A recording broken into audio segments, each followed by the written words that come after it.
Madam Chair, are you okay? All set for us to move? We're all set, Mr. Chair. Thank you. I'm going to go ahead and call to order today's meeting of the Government Administration Elections Committee for Monday, March 28, 2022. With the meeting now being convened, we'll just take a brief recess so some members can caucus and discuss the matters. We will reconvene shortly. Thank you.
Madam Clerk, we all set?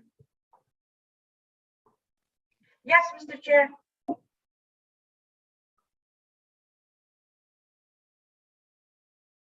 Thank you.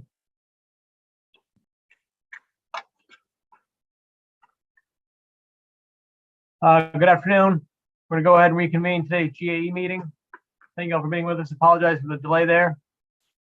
I look forward to today's meeting. Section 2, remarks by the chair. Any comments by my co-chair, Senator Flexer? I think the ranking members, Senator Sampson, the floor is yours. Thank you very much, Mr. Chairman. I just want to make a couple of comments at the beginning of the meeting to say, first off, thank you very much to the chairs for meeting with us for the last hour. I apologize to the committee members and the staff and the people that were waiting for our meeting to start at 2 o'clock. But I do appreciate the fact that we did manage to have a very productive meeting. I expected today's agenda to be quite contentious after looking at it. There's 22 items on the agenda, and there are some of them that I know myself and other members of the Republican minority we're going to have some serious concerns about. Not to say that they're necessarily gone, but I appreciate that the chairs may hold some of those items today, and we are going to try and work on the language to maybe find some common ground. And that's the importance of having a good working relationship between all of the leadership of a committee. And I want to just thank the chairs publicly for their effort to try and work with us. We all recognize that, one party has a significant majority in the legislature and they don't have to do anything. They can just do it the way they want and completely ignore the minority. And that does happen frequently in this place. But I will say that these two chairs, Senator Flexer and Representative Fox, have always offered us a fair amount of courtesy and, in working together. That said, I do want to remind the committee that, there were a lot of Republican bills offered to this committee early on in this session. I think I proposed 27 items. And to date, so far, there's only one that has shown up on an agenda, and that's the unclaimed property bill that I know a lot of people were interested in. I know that there's another meeting tomorrow, so I hold out hope that the chairs will consider some of my bills going forward. But I did want to take that moment just to thank them for working with us. And there's still going to be some lively conversation in this agenda as it is. But I do want to thank them for taking off some of the items, at least temporarily, that we found objectionable. And with that, thank you very much, Mr. Chairman, for indulging me. Thank you, Senator, for your comments. The feeling and sentiment is mutual. So I thank you for saying that. Representative Mastrosco, any opening remarks? Thank you, Mr. Chairman. No, really, just to ditto what Senator Sampson said. I think he said it nicely that throughout this process, this committee, Senator Sampson and myself have been working closely with the chairs. They've been very accommodating. We appreciate it. And hopefully this will continue going forward. I think that's what makes for a good, smooth transition, good transparency, and open government. The more that we can work together with each other, I think it is. So thank you both for that. I'm looking forward to a good meeting today. Thanks. Thank you, Representative, for your comments. So with those being said, we'll now move on to section 3, bills and resolution for final action. First up, Senate Bill number 349, an act concerning the filing of vacancies and replacement of candidates on election ballots. Is there a motion? So moved. And a second? Second, Morinbello. Moved by Senator Flexer, second by Representative Morinbello. This bill addresses and moves up the timeline for replacing candidates who withdraw or are otherwise disqualified from being on the ballot in an election. Is there any discussion? Senator Sampson, your hand is raised. The floor is yours. And thank you, Mr. Chairman. And I appreciate you describing the bill. I just have one question, and I'll just, by way of background, this proposal is important to me because this is an issue that was near to me in, I think, 2016. There was a state representative race in the town of Southington where one of the candidates dropped out literally, I think, 2 weeks before Election Day. And we've had some other similar situations, candidates even passing away, things like that. And there's always been this issue about what is an acceptable time frame to be able to replace a candidate on a ballot.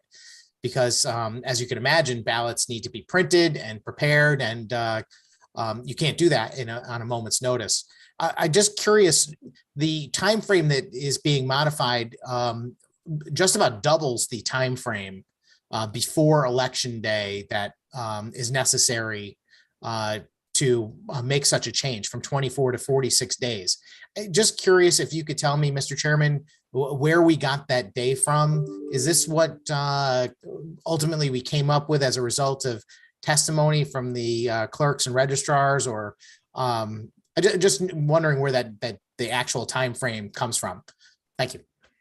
Thank you, Senator. Yes, this is directly bill submitted to us by Roback, or the town clerk, I'm sorry, the town clerk's organization submitted the bill to us. I believe the 45 days time, 46 days, I think it is, time period aligns with the number of days pertaining to the time frame in which absentee ballots must be prepared and sent out.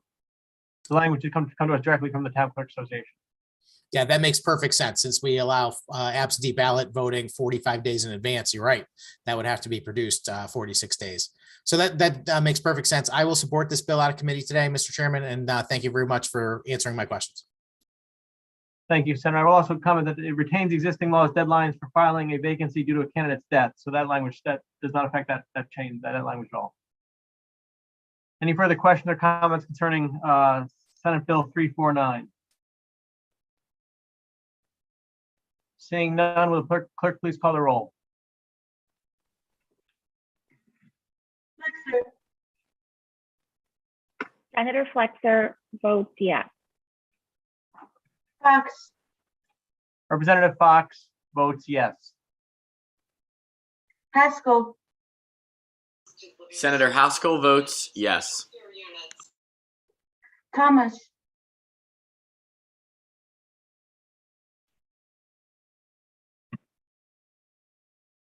Sampson,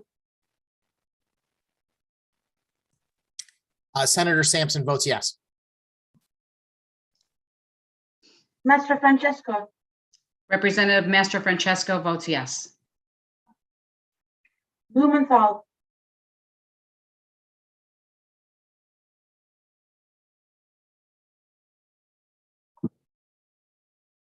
Representative Blumenthal, Carpino, Representative Carpino votes yes.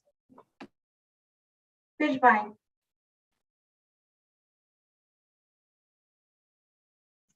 Sorry about that. Representative Fishbein votes yes. France, Representative France votes yes. Haddad, Representative Haddad votes yes. Labriola, Representative Labriola votes yes. McCarthy Vehy,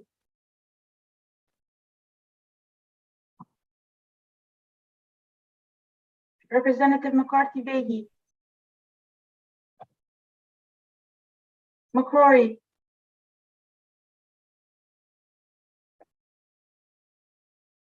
Morinbello, Representative Morin Bello votes yes. Palm, Representative Palm votes yes. Rosario,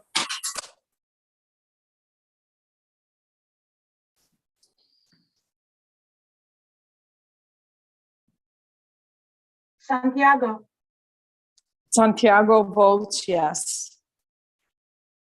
Slap,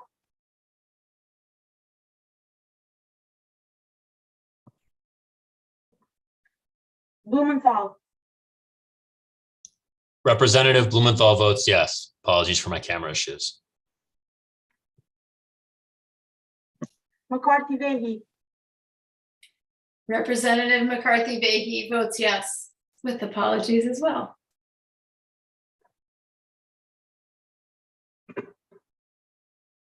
Thank you, Mr. Chair.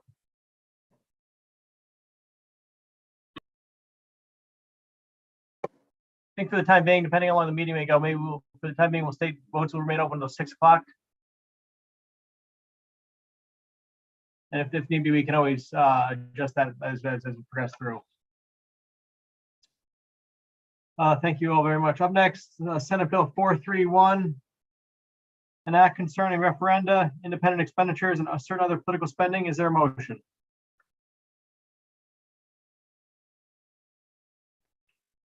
So moved. And a second?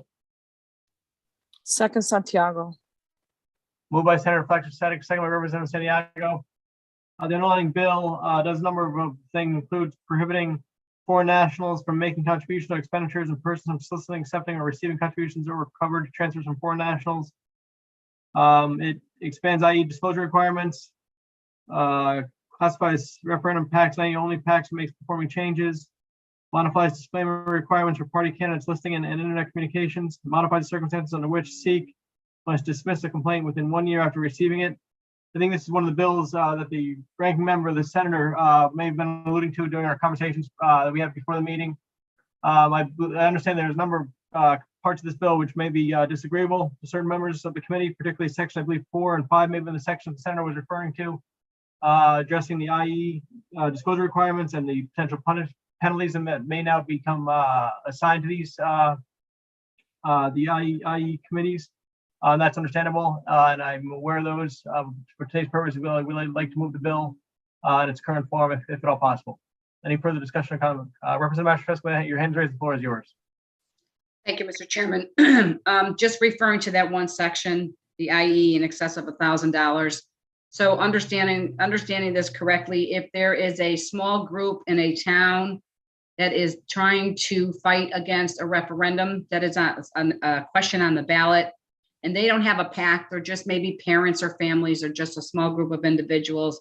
If they spend up to $1,000, that has to be reported. If it's over that, if they don't report it, they could be fined up to 10 times. So would that be $10,000? Is that, am I reading that correctly, Mr. Chairman? I believe you are, that's correct. Okay. Those are the concerns I have with this bill. There's a lot of people out there that really don't understand the process when it comes to elections. They can be just, innocent people, families that are not really paying attention to this stuff. And it's quite a hefty fine at 10 times. So hopefully going forward, we can work on this bill. I'm going to be a no for today and hoping that at some point this bill gets fixed should it come to the floor. Thank you, Mr. Chairman. Thank you, Representative. Appreciate your comments. Senator Sampson, your hand raised, the floor is yours. Thank you very much, Mr. Chairman. I will align my comments with my ranking member colleague, Representative Mastrofrancesco. Yeah, this is kind of a lengthy bill. It's 31 pages long. Most of the testimony we heard had to do with the creating a prohibition on foreign nationals interfering with campaigns or even elections that have to do with referenda on ballots. And I think everybody's in agreement there. I think that we can all get behind the idea that we do not want foreign governments or individuals interfering with our policy here in the state of Connecticut. So that's an easy part. The parts of the bill that have to do with the independent expenditure political committees, which is something that's the bill creates, is as Representative Mastrofrancesco stated. I think it's just a little too broad, because what it's doing effectively is it's going to apply the same kind of rules that apply to political candidates as far as their recording of their activities and their spending on very small and sometimes even apolitical organizations who get involved in politics. You can imagine a Facebook group that could be for or against almost anything. There may be people in favor of a referendum who want to support it, that start collecting money for a billboard or something like that, or they're opposing something. And I'm just concerned that the way this bill is written, it could rope in people unwittingly into falling into the penalty part of the bill. And as was pointed out, the penalty is significant. It's not just $10,000, I think. And Mr. Chairman, you can correct me. I think we were talking offline about this and we were saying 10,000, but I think it is 10 times the amount of money spent. And if the amount was 10,000 spent, that would mean 100,000 for a penalty. And I'm very concerned about whether or not this is going to impact some small grassroots kind of activity that really shouldn't be categorized as like a major, dark money PAC or something like that. I also want to know whether or not this only refers to state referendums, or this applies to municipal elections and referendums too.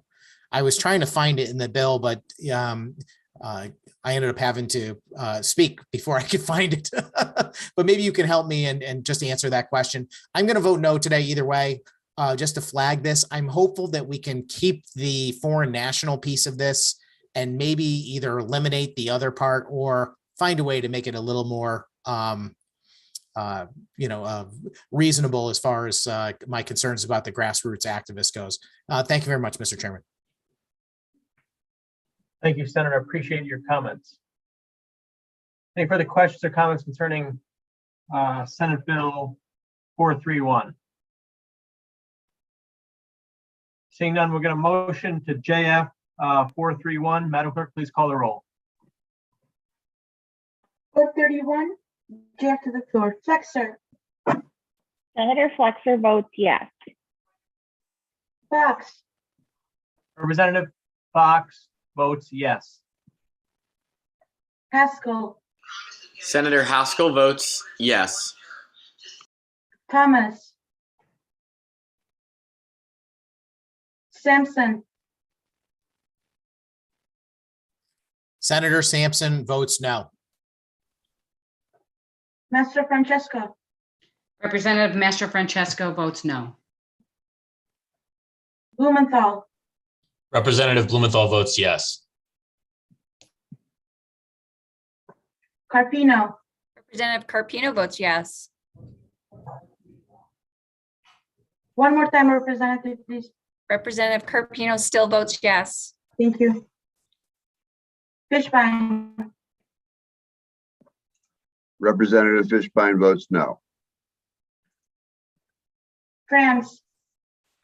Representative France votes no. Haddad. Representative Haddad votes yes. Labriola. Representative Labriola votes no. McCarthy Vahey. Representative McCarthy Vahey votes yes. McCrory. Morin-Bello. Representative Morin-Bello votes yes. Palm. Representative Palm votes yes. Rosario.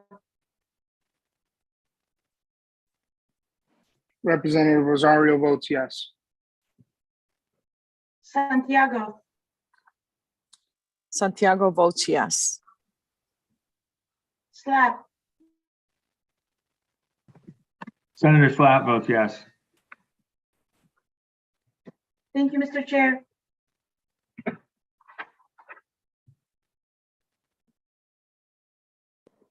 Thank you, Madam Clerk. Up next, we're going to go to Senate Bill number 436, an act concerning data governance among executive branch agencies. There'll be a motion at JFS. JFS LCO 4086, I believe has been distributed to the committee. Is there a motion? So moved. And a second? Second, Morin-Bello. Made by Senator Flexer, seconded by Representative Morin-Bello. The bill before us does a number of things. Allows the OPM secretary to create advisory boards for data governance activities under the state law regarding a data sharing program for the executive branch agencies. Limits the definition of executive branch agency. Eliminates the requirement that the chief data officer report annually on methods for sharing high value data and recommendations for necessary legislation. The JFS language makes one change to line 19 that changes the definition of executive branch agency to remove reference to the Office of Higher Education and the constituent units. Any question or comment? Senator Sampson, your hand is raised. The floor is yours. Thank you very much, Mr. Chairman. I'm wondering if you can tell me what the purpose behind this bill is. I'm trying to really understand what's going on here. the bill does two things that I can see pretty clearly. One is it kind of creates a situation where the OPM secretary is now going to be responsible for looking at all of the data that is held and maintained by the state government and determining how it can be shared between state agencies and that kind of thing, which I understand. I have some concerns about the way that information would be shared or for what purpose.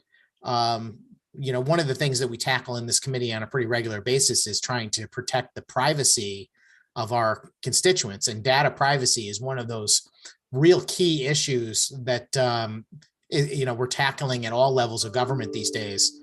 And it does raise a question for me about maintaining data privacy between the agencies, as far as not only our constituents, but also, government personnel, that kind of thing.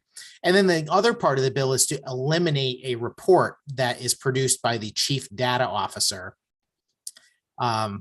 And I don't know the reason why we're getting rid of this report. So, Mr. Chairman, if you could just address my two concerns. One, maybe make me feel better about the notion of how this information is going to be shared among these agencies to protect the privacy of the people involved. I did not mention one other factor, which is that the OPM secretary is going to create advisory boards to assist with this data governance activities. But there's nothing in the bill at all about who's going to be on these advisory boards, or how those people will be selected, or what their role really will be. And then second, the question was, why are we getting rid of this report that is in our current statute that the chief data officer is engaged in? Thank you, Senator. I think we're getting rid of, if I recall from the testimony Friday, I think we're getting rid of the report because I think it's being done. I think it was duplicative work already being done, I believe, was the information we'd received. I think in the report reference to the statute was already being done elsewhere, I believe. In terms of the first question, which I believe, could you just rephrase your first question? I believe it had to do with what is who's going to, how is the information going to be shared? Was that what you were asking? Right. Well, I mean, the current law already allows the OPM secretary to basically share this data.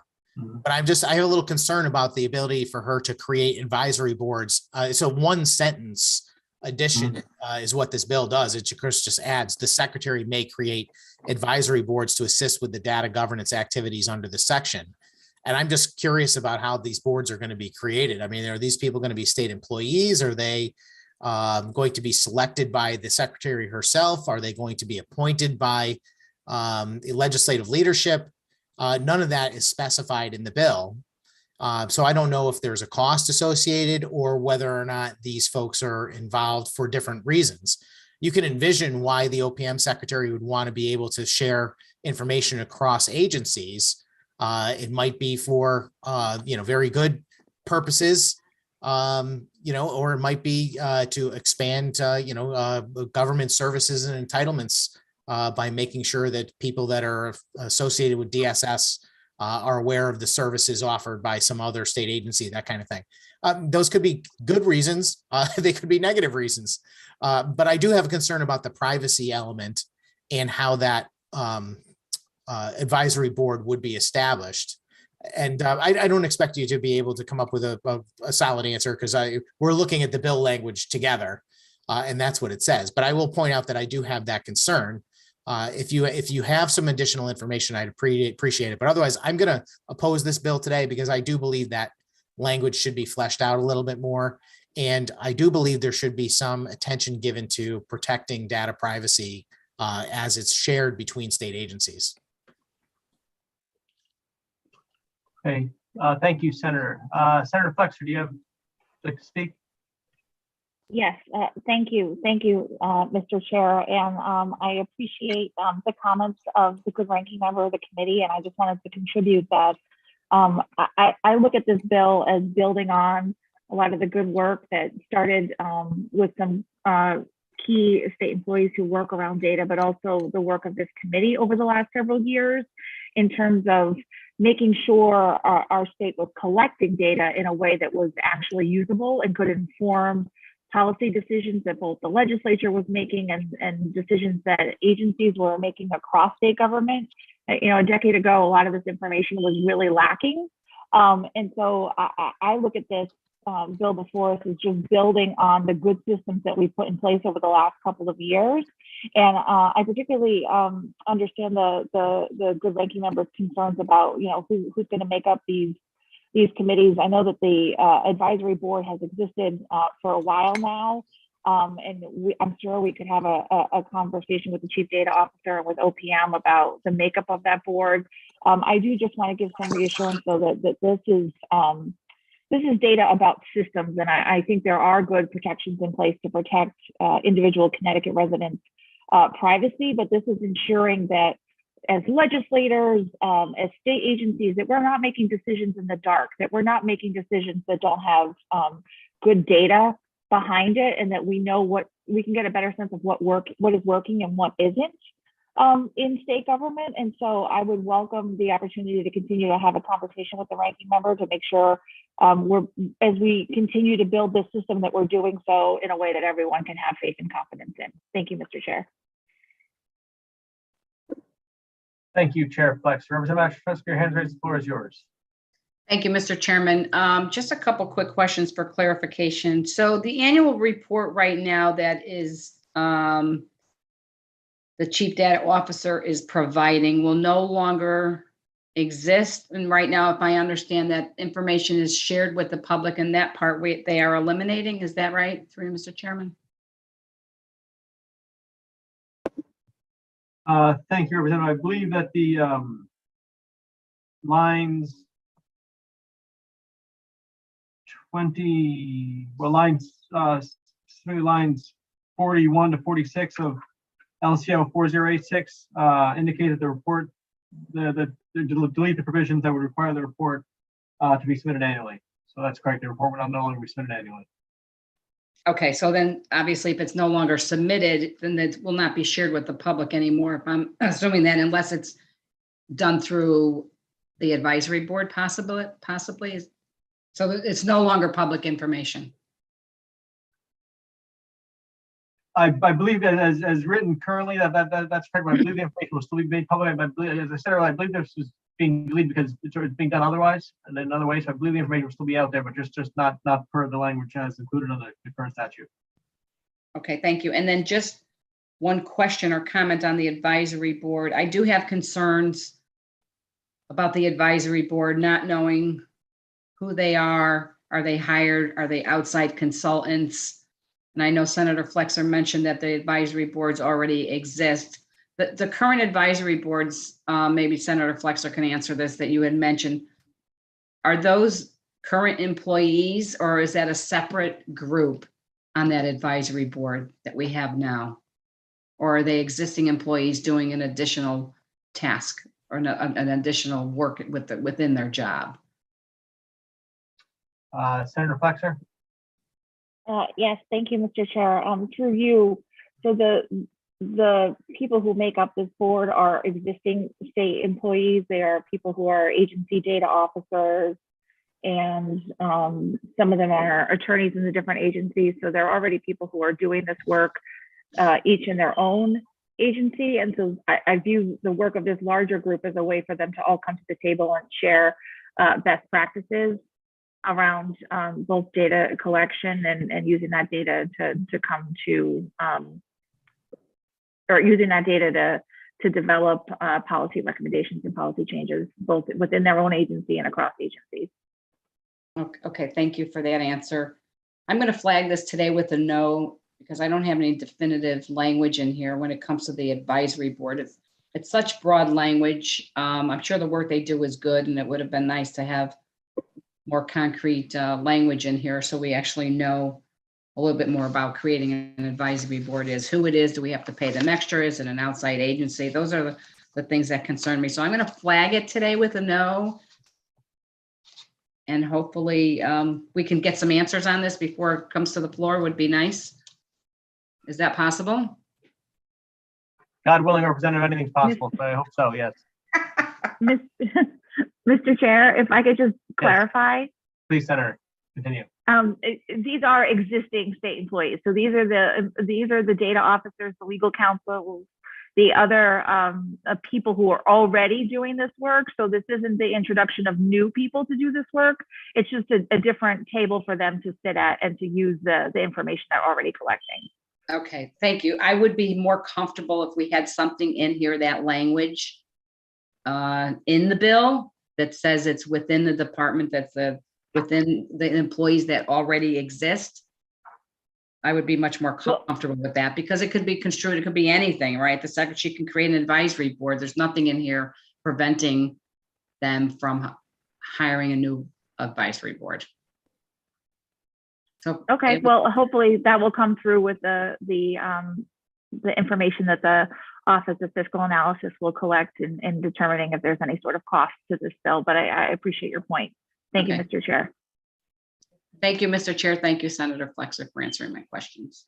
Thank you. Representative France, your hand is raised. The floor is yours. Thank you, Mr. Chairman. And I guess I wasn't really, I didn't have any questions, but in light of Senator Flexer's comments and your response to Master Francesco's comments related to the reporting requirements, with the elimination of lines 27 through 46 in LCO 4086, it appears to eliminate any report development at all. Is there somewhere else in statute where there is a report required? Then, as Senator Flexer pointed out, there's valuable work that's being done, but how is the legislative branch of government going to know what that report is if no report is developed? I clearly understand the desire for not putting that out in public necessarily, but now it seems to eliminate the requirement of the report altogether, not just the public display of that report. Thank you, Mr. Chairman. Thank you, Representative. And I think your very good point. The point you make about the elimination of the report, that section of statute does eliminate the need for the report. I believe that I do have a recollection of in speaking with OPM about the underlying bill, that the reason maybe that it is duplicative. At the current point, right now, in front of me, I don't have the language where else that language might be included. I don't have that in front of me right now, but I believe I recall correctly that it is duplicative, I think. But again, that's just my best recollection. I don't have the specific statute in front of me, or language in front of me. I apologize. I thank you for that answer. I guess I would feel more comfortable if the intent was just to remove the public display of that report. I'd feel more comfortable if that was the only part that was removed from that section. So it is very clear the chief data officer will still submit a report in consult with the attorney general to the legislative branch of government, so that we know, the outcome of the actions that are being taken by the chief data officer.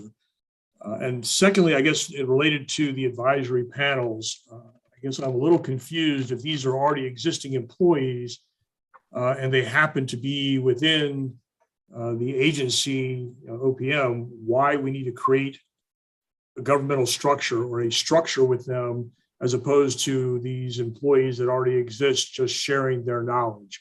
I can understand if it is across agency boundaries, potentially. I guess that's part of what needs to be clarified as to what this advisory board process is. Because I will tell you, frankly, if they already exist within the agency itself, there should be no reason to create another bureaucracy to get the information from existing employees. So I think there needs to be more clarification on how these advisory boards are being established, what their function is, and why we actually need to create them if they're already existing employees simply reporting out on the work that they're already doing. Thank you, Mr. Chair. Thank you, Representative. Points well taken. Appreciate your input. Any further questions, comments from the committee? Seeing none, Madam Clerk, please call the roll for motion JFS LCO 4086 to the floor. Flexer, Senator Flexer votes yes. Fox, Representative Fox votes yes. Haskell, Senator Haskell votes yes. Thomas, Sampson, Senator Sampson votes no. Mr. Francesco, Representative Mastro Francesco votes no. Blumenthal, Representative Blumenthal votes yes. Carpino, Representative Carpino votes no. Fishbein, Representative Fishbein votes no. France, Representative France votes no. Haddad, Representative Haddad votes yes. Labriola, Representative Labriola votes no. McCarthy Vehy, Representative McCarthy Vahey votes yes. McCrory,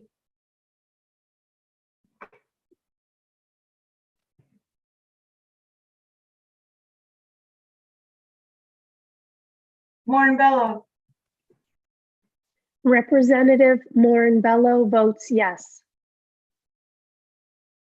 Palm, Representative Palm votes yes.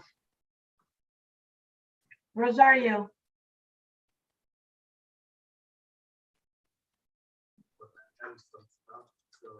Santiago, Santiago votes yes. Slap, Senator Slapp votes yes. one more time, Senator, please. Senator Slapp votes yes. Thank you. Thank you, Mr. Chair. Thank you, Madam Clerk. Moving on, next item 4 on the agenda, SB number 438. An act implementing the recommendations of the auditors of public accounts. This bill is the, what I think is pretty much an annual piece of legislation on our committee that addresses the auditors of public accounts annual report recommendation each year. The underlying bill does a number of different things. First off, modifies existing exemption to FOI protect disclosure whistleblower complaints. Authorizes the DMV to conduct periodic background checks of student transportation drivers. Requires municipalities or school boards to hold public hearings of OPM reviews.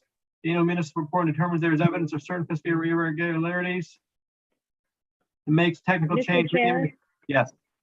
Would you like a motion? Yes, please. Sorry about that. I got too excited with the auditor's bill. Can I have a motion to Jeff the bill, please? Don't move. And a second. Second, sir. Motion made by Senator Flexner, second by Representative Carpino. Thank you very much. Sorry, Mr. Chair. No problem. No, appreciate it. And then finally makes technical change, renaming the comprehensive annual financial report to annual comprehensive financial report. Any discussion or comments? Representative Machakowski, your hand raised, the floor is yours. Thank you, Mr. Chairman. I just had a quick question for clarification. So this is allowing the Department of Motor Vehicle to do background checks, random background checks. If I recall from the public hearing, when somebody goes down, this is for bus drivers, when somebody goes down for a license for a bus driver, a background check is automatically done on everyone. Is that correct, Mr. Chairman? I believe that's correct, yes.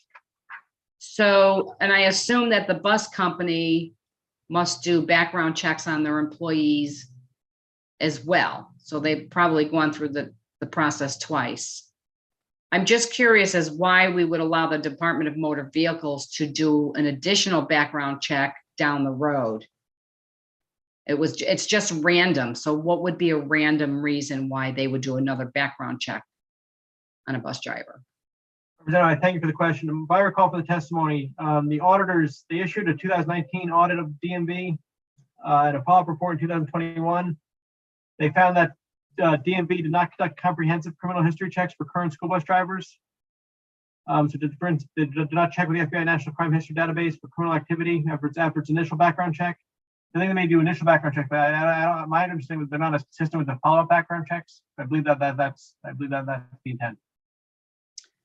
So the DMV did do an initial background check, but it was not a thorough background check. Did I hear that correctly? My understanding that the DMV does not check with the FBI National Crime History Database for criminal activity after its initial background check. So it's not a fully comprehensive background check. That's my understanding. So if they pass the test of initial background check from the Department of Motor Vehicle, I'm assuming that the bus company does a background check. And then is it, to my understand this correctly, if something happens maybe 6 months down the road, something is reported that maybe somebody got in trouble for something, they need to do another background check? And then what happens once that background check is done? If they find something, is the license revoked? Is it reported to the bus company? Through you, Mr. Chairman. I think that's not addressed in the bill. I think to further clarify, if not further confuse the committee, which is not my intent, DMV is not authorized to periodically check national crime databases. So currently the general statute only reference the checking of the national criminal database fingerprint check, as opposed to the national crime database. So I think there's the initial check, I think, is much more limited in its scope. It's confusing. Okay, thank you. I needed some clarifications. I have some concerns on that. Just obviously they need to do a background check, and I'm assuming the employer does that already. So I don't know what the difference is between the DMV's background check and the employer hiring them, what database they are looking through. So thank you, Mr. Chairman. Thank you, Representative. Senator Sampson, the floor is yours. Thank you, Mr. Chairman. Yeah, I'm going to support this bill out of the committee today, but I do share some of the concerns that raised by my colleague. I'll just say a couple of quick things. First off, I mean, the idea that we're going to do random background checks on school bus drivers doesn't bother me so much, in that, school bus drivers might be carrying school children, and we want to make sure that we have good people employed in that role. It's just, I can't help but speaking up about how ironic it is that we've got this bill in front of us talking about expanding background checks while there are other legislative committees and laws that were passed, in last year, in fact, to erase criminal records. And I don't understand why people cannot get on the same page. Are we erasing criminal records going forward, or are we going to start actually using them to determine whether or not people are suitable in certain roles of employment and, residential situations, that kind of thing. So anyway, that was probably not the most eloquent thing I ever said, but I hope the point was clear. I'm going to support it today, but I really do believe that we need to kind of come up with a policy that makes sense. I am in favor of background checks being optional for landlords and for employers, and that the state government should stay out of their way, and they should make their own determination about whether it's necessary. In this particular case, if these are government employees, I am also in favor of the background check process. The expansion of which to be a random test, I don't know how fair that is to the drivers concerned, but I'm willing to let that go today and look into it further. Thank you, Mr. Chairman. Thank you, Senator. Any further questions? Representative Susquehanna, the floor is yours again. Sorry, Mr. Chairman. Senator Sampson had mentioned something to me that I wanted clarification on. Are the bus drivers, are they state employee bus drivers? I believe. Or are they school bus drivers? They're referred to, the information they're referred to student transportation employees. So I believe I don't believe they're necessarily state employees. I believe they're school bus drivers. Okay, and there could be that are employed by private bus companies, correct? I believe it's a special license offered by the state. So I'm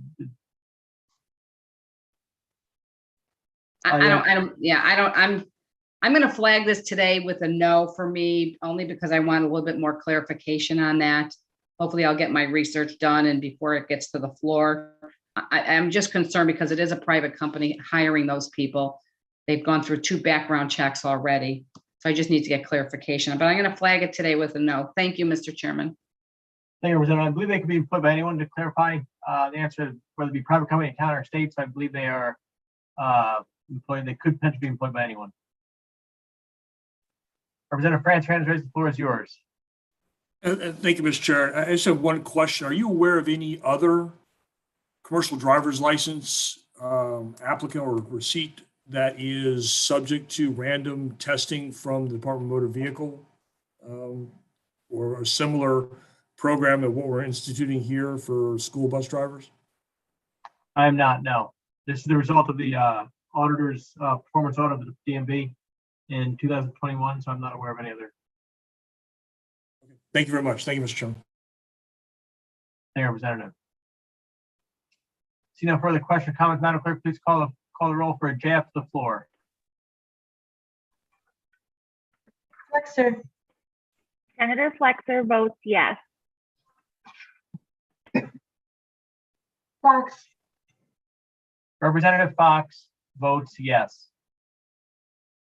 Haskell, Senator Haskell votes yes. Thomas, Sampson, Senator Sampson votes yes. Master Francesco, Representative Master Francesco votes no. Blumenthal, Representative Blumenthal votes yes. Carpino, Representative Carpino votes yes. one more time, Representative, please. Representative Carpino votes yes. Thank you. Fishbein, Representative Fishbein votes yes. France, Representative France votes yes. Haddad, Representative Haddad votes yes.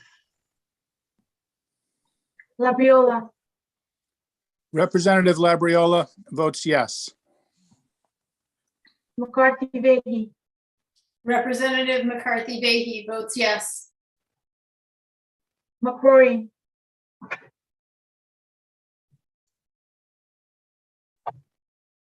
Morinbello, Representative Morinbello votes yes. Palm, Representative Palm votes yes. Rosario, Rep. Rosario votes yes. One more Representative time, Rosario votes yes. one more time, please. Representative Rosario votes yes. Thank you. Santiago, Santiago votes yes. Slap, Senator Slapp votes yes. one more time, Senator, please. Senator Slapp votes yes. Thank you. Thank you. Thank you, Mr. Chair. Thank you, Madam Clerk. Moving on, item number 7, Senate Bill 473. An act concerning the State Contracting Standards Board. Motion to JFS, LCO, believe 4103 to the floor. Is there a motion? So moved. And a second. Second, Santiago. Motion JFS LCO 4103 to the floor made by Senator Fletcher, second by Representative Santiago. The underlying legislation makes numerous changes to the State Contract Standards Board, primarily by expanding its authority over quasi-public agencies. The JFS language removes the, during a public hearing, the bill was applicable to municipalities as well, removes that language and makes a number of other changes as well. Eliminates section 4F, remove reference to reemployment of a retired executive director, and clarifies that quasi-public agencies are subject to the privatization provisions. Any comment or discussion?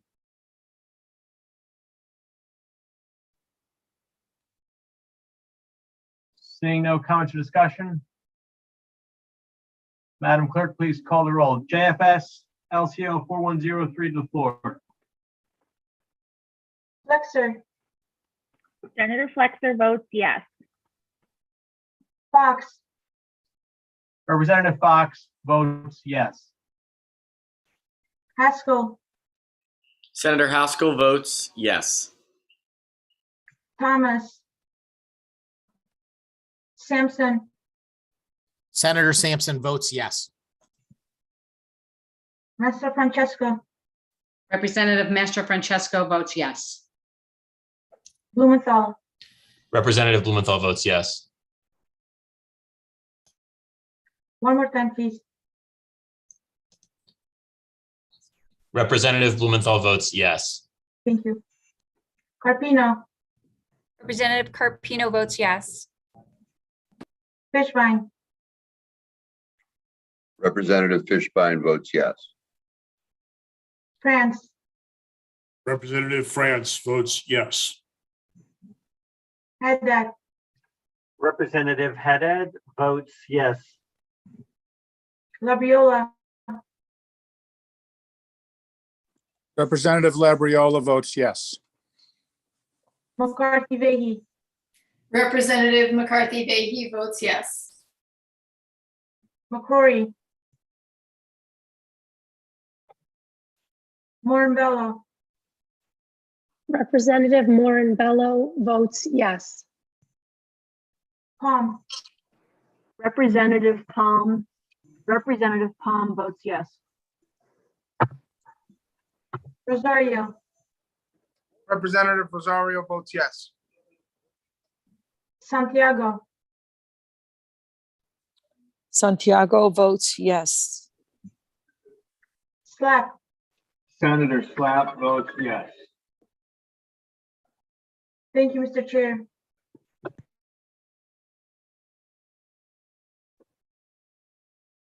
Thank you, Madam Clerk. Up next, item number 8, Senate Bill 475, an act concerning oversight of state agency procurement of recyclable products. Is there a motion to draft this bill to the floor? So moved. And a second? Second, Second. Santiago. Made by Senator Fleischer, second by Representative Santiago. The underlying bill requires rather than allows the DAS Commissioner to give a preference of up to 10% for purchasing recyclable or remanufactured products or goods made with recyclable materials. And that's about it. Is there discussion or comments?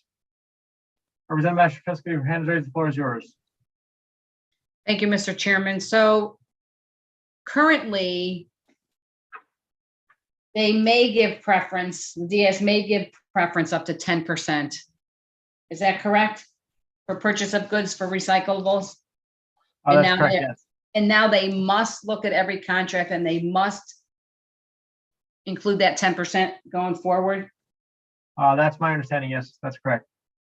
I'm just curious what the intent of this bill is, why it is now a shall, and before it was a may.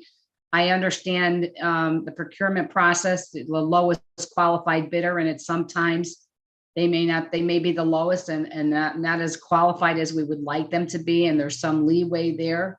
But now they must do that. So I'm trying to figure out where that comes from, why. Thank you, Representative. I think if I recall from the public hearing testimony, just the effort is to favor or encourage recyclable, or remanufactured products. Put the emphasis on recycled and recyclable products. So it's no longer the lowest, I guess, qualified bidder. So it doesn't really make any sense to me when you're mandating that there has to be 10% in there. That you have to give a price preference of up to 10%. I don't understand what the purpose of be bidding for. Most people bid and it's the lowest bidder that gets it. And now they're saying, well, you got to add up to 10% to that.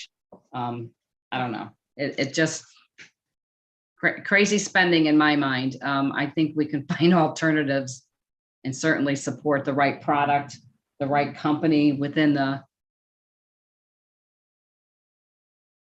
I don't know, within the requirement that is done. It's just to add 10% to this is just, doesn't make any sense to me. Then why do we have the lowest bidder? But so I'm going to pose this for today, Mr. Chairman, but thank you. Thank you, Representative. Any further questions or comments? Seeing no, Senator Sampson, your hand is raised. Yeah, Mr. Chairman, I wasn't going to say anything on this bill, but just I have a few concerns. I mean, the number one thing is that I completely understand the desire to promote, clean energy and, taking care of our environment. Obviously, every single person on this committee is in favor of those types of things. But just looking at this, there's so many questions. We could literally be here all day trying to parse this language. When you say recycled, is there a definition of recycled? There's not in the bill. And also, if there are varying degrees of recycled, somebody might provide some type of material to the state in one of these bidding situations, and a portion of it is recycled versus another company that the entire thing's recycled. Who the heck knows? You could get into parsing a lot of stuff. At the end of the day, I don't think it's wrong to give the commissioner the leeway to be able to make a good decision, if it makes sense. But this doesn't do that. It takes that commissioner's ability to make a good decision away from him or her and says, shall give a price preference of up to 10% for purchase of goods made with recycled materials. Does that mean that you can give someone an extra 10% because they include 1 billionth of a percent of recycled material in their bid? That's what concerns me about it. When we write legislation like this, we should think about the unintended consequences. And we also should be thinking about the dollars that are being asked from the constituents we represent that pay for these contracts, instead of just finding ways to give away 10% additional to contractors without any real guaranteed benefits. If there was a guaranteed benefit that we could really put our finger on, I might feel differently. But I see this as a feel-good bill that's going to end up making every contract cost 10% more and may not result in any cleaner world. And I'm going to vote no as a result. Thank you, Mr. Chairman. Thank you, Senator. Any further questions or comments? Senator Flex, you have a question or comment? Yes, Mr. Yes, Chair, please through you, I did just want to point out that the term recyclable is defined in the underlying bill, if that's helpful to members of the committee. It's in section 1, subsection C on the second page of the bill. Thank you, Mr. Chair. Thank you, Chair Fletcher.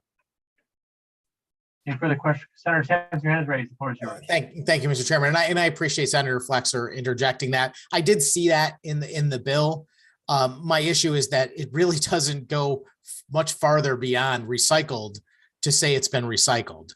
The concern is not so much that they're defining what collected, separated, or otherwise recovered from the solid waste stream for reuse. That is a very mainstream definition of recycled. My concern is more about the definition of recycled as it's used in the product we're bidding on. Is it 1% of that product has been recycled, or is it all of it? I can't even think of a good example, like maybe paper goods. If we're buying paper goods and, the manufacturer says that they are producing that paper out of, 25% of the paper is from recycled newspapers. The other 75% is new growth for, trees that are cut down to do it versus someone else who's 100%. I guess it's hard to describe, but I just think it's too vague a notion to really pinpoint that there's going to be a benefit, and the shall means we have to pay the 10% every time. Sorry for going on about it. Thank you, Mr. Chairman, and thank you, Madam Chairman, also for your comments. Thank you, Senator. No need to over apologize. Any further questions or comments? Seeing none, Madam Clerk, please call the roll to JF 475 to the floor.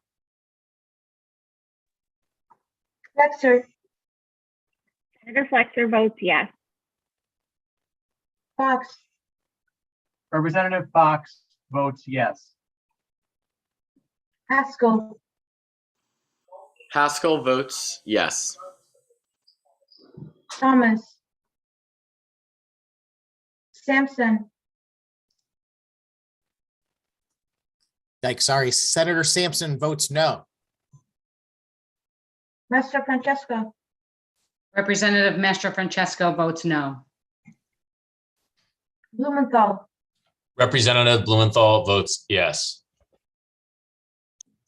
Carpino, Representative Carpino votes no. one more time, Representative, please. Representative Carpino votes no. Thank you. Fishbein, Representative Fishbein votes no. France, Representative France votes no. Haddad, Representative Haddad votes yes. Labriola, Representative Labriola votes no. McCarthy Vehi, Representative McCarthy Vahey votes yes. McCrory, Moran Bello, Representative Moran Bello votes yes. Palm, Representative Palm votes yes. Rosario, Representative Rosario votes yes. Santiago, Santiago votes yes. Slack, Senator Slapp votes yes. one more time, Senator, please. Senator Slapp votes yes. Thank you. Thank you. Thank you, Mr. Chair. Thank you, Madam Clerk. Moving on, item number 10, House Joint Resolution number 94. Resolution commemorating the 23rd anniversary of the Connecticut-Taiwan sister state relationship. Motion to J after the floor. Is there a motion? So moved. Second, second. Haddad.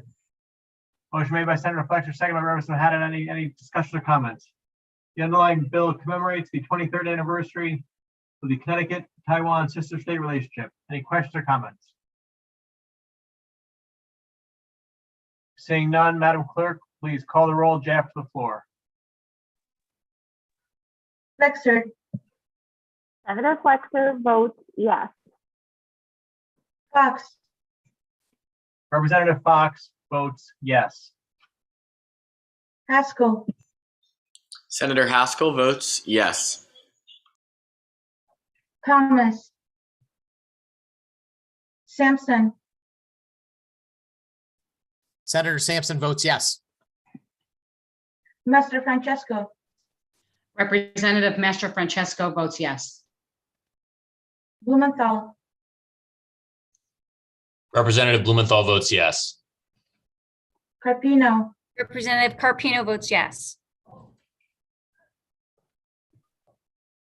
one more time, Representative, please. I'm starting to think something is going on here. Representative Carpino votes yes. Thank you. You got it. Fishbein, Representative Fishbein votes yes. France, Representative France votes yes. Haddad, Representative Haddad votes yes. Labriola, Representative Labriola votes yes. McCarthy Vehi, Representative McCarthy Vahey votes yes. McCrory,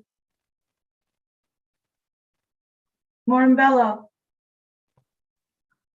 Representative Moran Bello votes yes. Palm, Representative Palm votes yes. Rosario, Representative Rosario votes yes. Santiago, Santiago votes yes. Slack, Senator Slapp votes yes. thank you, Mr. Chair. Thank you, Madam Clerk. Moving on.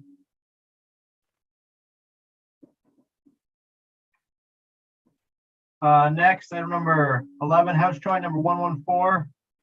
Resolution proposing an amendment to the state constitution to permit no excuse absentee voting. Motion to JF, the House Joint Resolution number 114 to the floor. Is there a motion? So So moved. moved.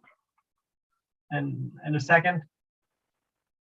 Seconded, if I could second Senator Flexer's. Motion made by Senator Fletcher, second by Representative McCarthy Vehy. The House Joint Resolution before us proposes a constitutional amendment to remove constitutional restrictions on absentee voting. The amendment, if passed by 3/4 of the membership of each House of the General Assembly, both House and Senate, would place on the upcoming ballot in 2022 November. The question as it appears on the ballot is in line 21, 23. The underlying bill. Any questions or comments? Senator Sampson, your hand is raised. The floor is yours. Thank you very much, Mr. Chairman. I'm going to be relatively brief today, although I can't be completely brief on a subject of such significant magnitude.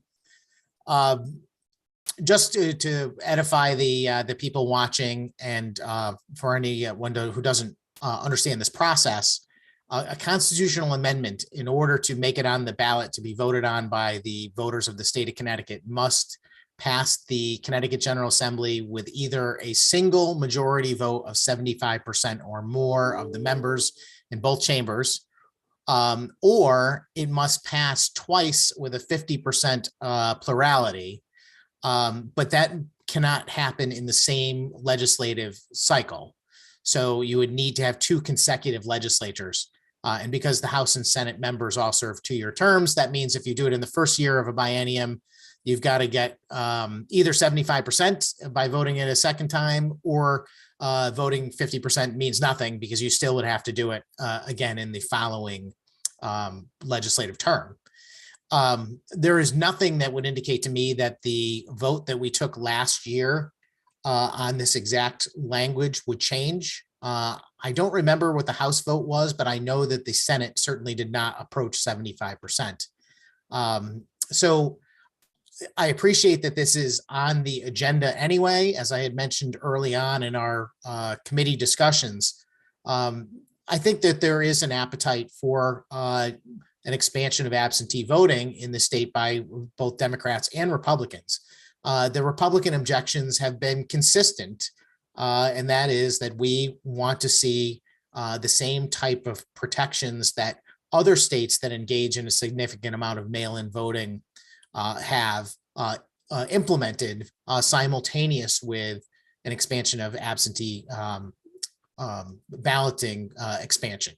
So there's so many other things to say. We had the House Bill 5262 that passed last week, which I argued for several hours on the Senate floor, that I believe effectively creates no excuse absentee voting. I might challenge the chairs on a different day, though they're welcome to chime in, to tell me exactly how the bill we did not pass is not no excuse absentee voting, and would therefore be unconstitutional in my view, and maybe constitutional in others' views.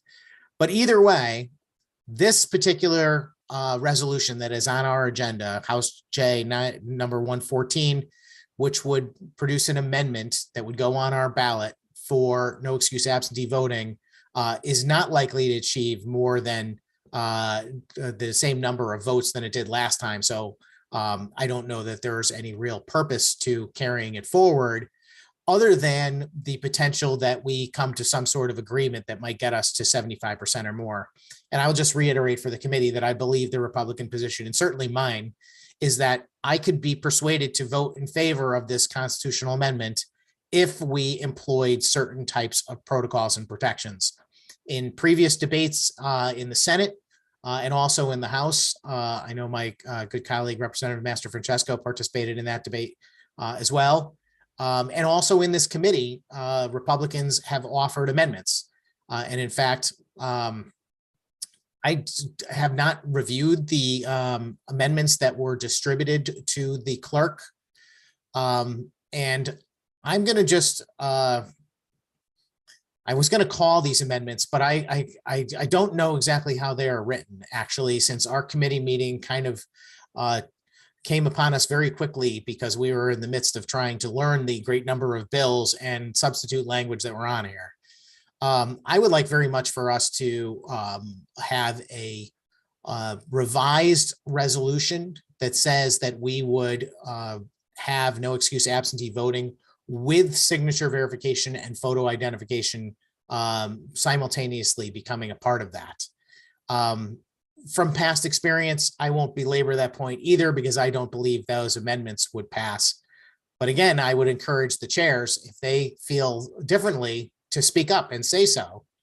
And maybe we can have some miraculous thing happen today in this committee. But that's what it would take, in my opinion, is for us to adopt the 2 amendments that I have distributed to the clerk as a committee and carry this no excuse absentee voting constitutional amendment resolution forward to the House and Senate with those items attached. And we may very well get to 75%. Barring that, I don't see any point in the bill even being debated further. So I will turn it back over to the chairs and they can let us know if there is a chance that we could get there. I've been repeatedly disappointed because I think that there is an appetite to make it happen. No excuse absentee voting was debated and passed one time before, and it went on the ballot. I can't remember the year, 2013 or 14, if I remember correctly. And it was actually voted down by the voters of Connecticut. Maybe things have changed, maybe they have not. But I'm not opposed to having that conversation. But I am opposed to massively expanding mail-in voting without the proper protections. During the debate last week and the previous debates on this legislation, I have gone through considerable effort to point out the potential downfall of mail-in voting without signature verification, without the proper protocols in place to make sure that that election can be counted on by everyone. And I won't bore everyone with the details. In fact, I can see some eyes glazing over already. So I will leave it right there, and I will let the chairs, maybe telegraph to me if there is a reason to call the amendments that I have given to the clerk. And if there's a chance, we'll go forward. Otherwise, I will not waste the committee's time. Thank you, Mr. Chairman. Thank you, Senator Sampson. Chair Flexer. Thank you, Mr. Chair. I want to share Senator Sampson's hope that we can find consensus in the legislature in a even more bipartisan way than the votes that took place on this issue last year in the House and the Senate. And I don't give up hope that over the next 5 weeks, we might be able to find a path to language that we could cross the threshold of getting bipartisan or stronger bipartisan support so that voters in Connecticut could decide this fall both on whether or not we would have early voting in Connecticut and whether or not we could have no excuse absentee ballot voting. I do just want to point out, though, that we actually did get the necessary 75% votes in the state Senate last year. It's the state House that was about 10 votes short. And so I think why we're having the conversation today in this committee is that in the hopes that we could find 10 sympathetic legislators and perhaps they're the ranking members of this committee as we work on language moving forward, where we could cross that threshold and let the voters of Connecticut decide on both of these issues this November. Because if for no other reason than it is somewhat confusing, early voting versus no excuse absentee ballot voting. If we're going to have a conversation about opening up options for people to participate, I think it would be valuable if we had that conversation all in the same election cycle. So here's to hoping we can get there. Thank you, Mr. Chair. Thank you, Chair Fletcher. Representative Massachusetts, the floor is yours. Thank you, Mr. Chairman. Just a couple quick comments on this topic. I'm not going to go on. We debated this for hours last year when it came to the House, and it was debated lengthily in the Senate. And the biggest concern I have, and I think it's with everybody, is there's no protections in place and there's no checks and balances. And I know I speak for myself and probably every member on this committee is that, we're on this committee because we certainly care. But we do need to have protections in place. And I think that's a consensus of, at least I know of most of my colleagues, at least. Without those protections in place to ensure that the person who is voting by absentee is that person, I can't move forward. I hope at some point that this committee can get together and really come up with something that's going to protect the integrity of our elections. But I haven't seen an effort yet did not see it last year. Who knows, maybe going forward, we may see something, but until that happens, I can't put the cart before the horse. We have to have those measures in place before I certainly would support this. So obviously I will be a no today. And hopefully someday we will get somewhere and have some checks and balances in place to protect our elections. Thank you, Mr. Chairman. Thank you, Representative. Appreciate your comments.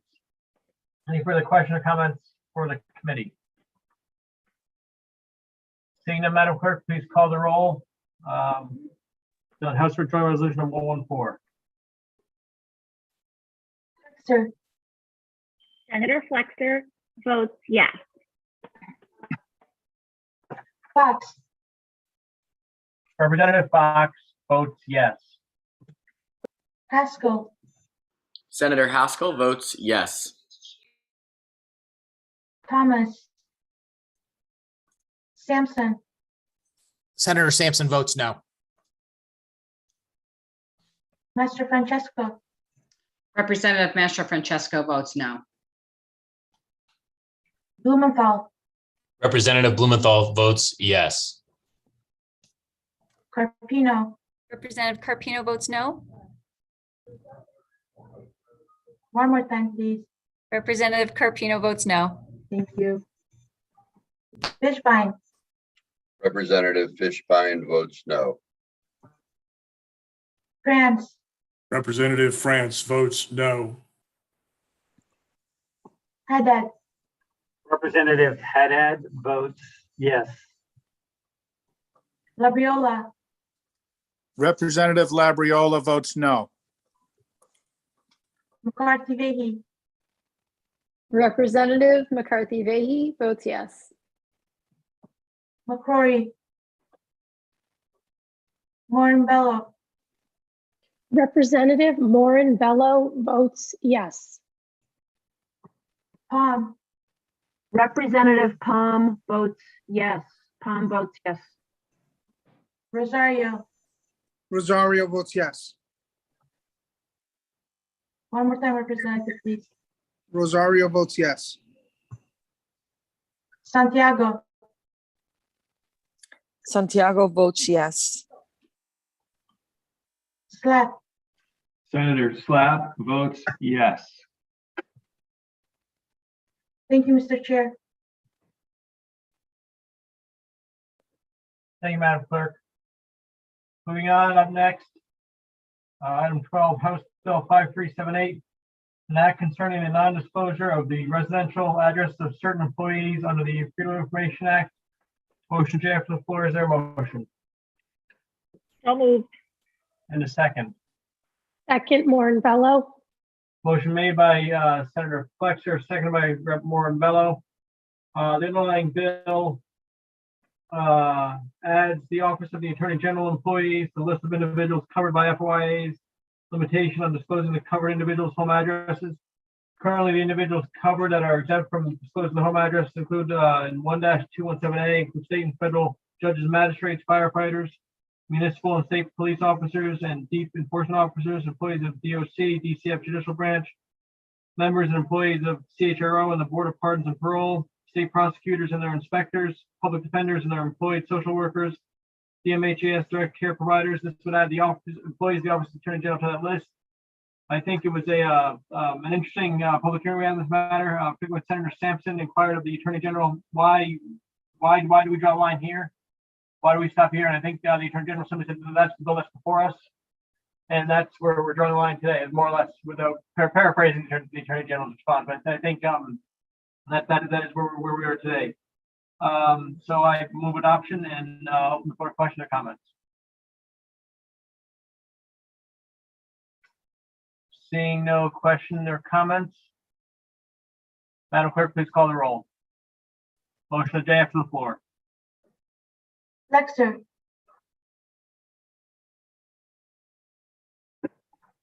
one more time, Senator, please.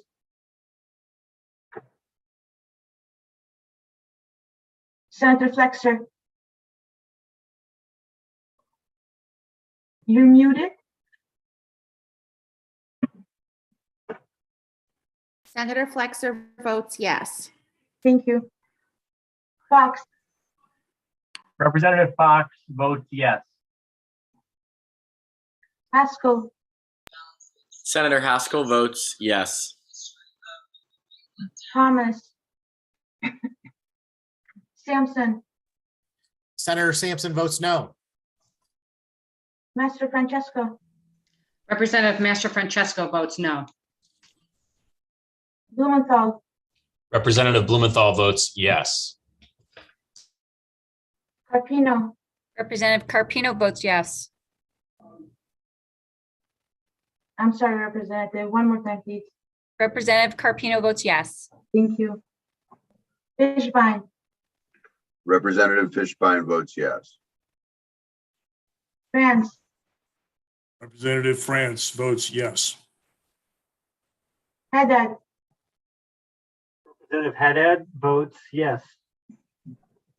Labriola, Representative Labriola votes yes. McCarthy Vehy, Representative McCarthy Vehy votes yes. McCrory, Morinbello, Representative Moran Bello votes yes. Palm,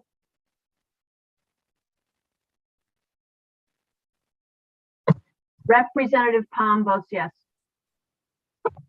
Rosario, Representative Rosario votes yes. Santiago, Santiago votes yes. Slack, Senator Slapp votes yes. thank you, Mr. Chair. Thank you, Madam Clerk. Moving on to item number 13, House Bill 5451. An act concerning revisions to state statutes concerning the comptroller. Is there a motion So moved. and a second? Second, Santiago. Moved by Senator Flex, second by Representative Santiago. The bill before us is the bill done obviously presented to us by the Comptroller's Office. The testimony they indicate that it is strictly technical in nature. Requires the Comptroller to publish solicitation for state employee payroll deduction slots, automatic payroll deductions for service provided by vendor on their office's website rather than in a newspaper. Clarifies that issuing these solicitations is discretionary for the Comptroller. Allows the CMERS system retirees to accept employment from a non-participating municipality to participate in that municipality's retirement system, and eliminates the requirement for a state report to be issued. Any comments or questions? Seeing none, Madam Clerk, please call the roll.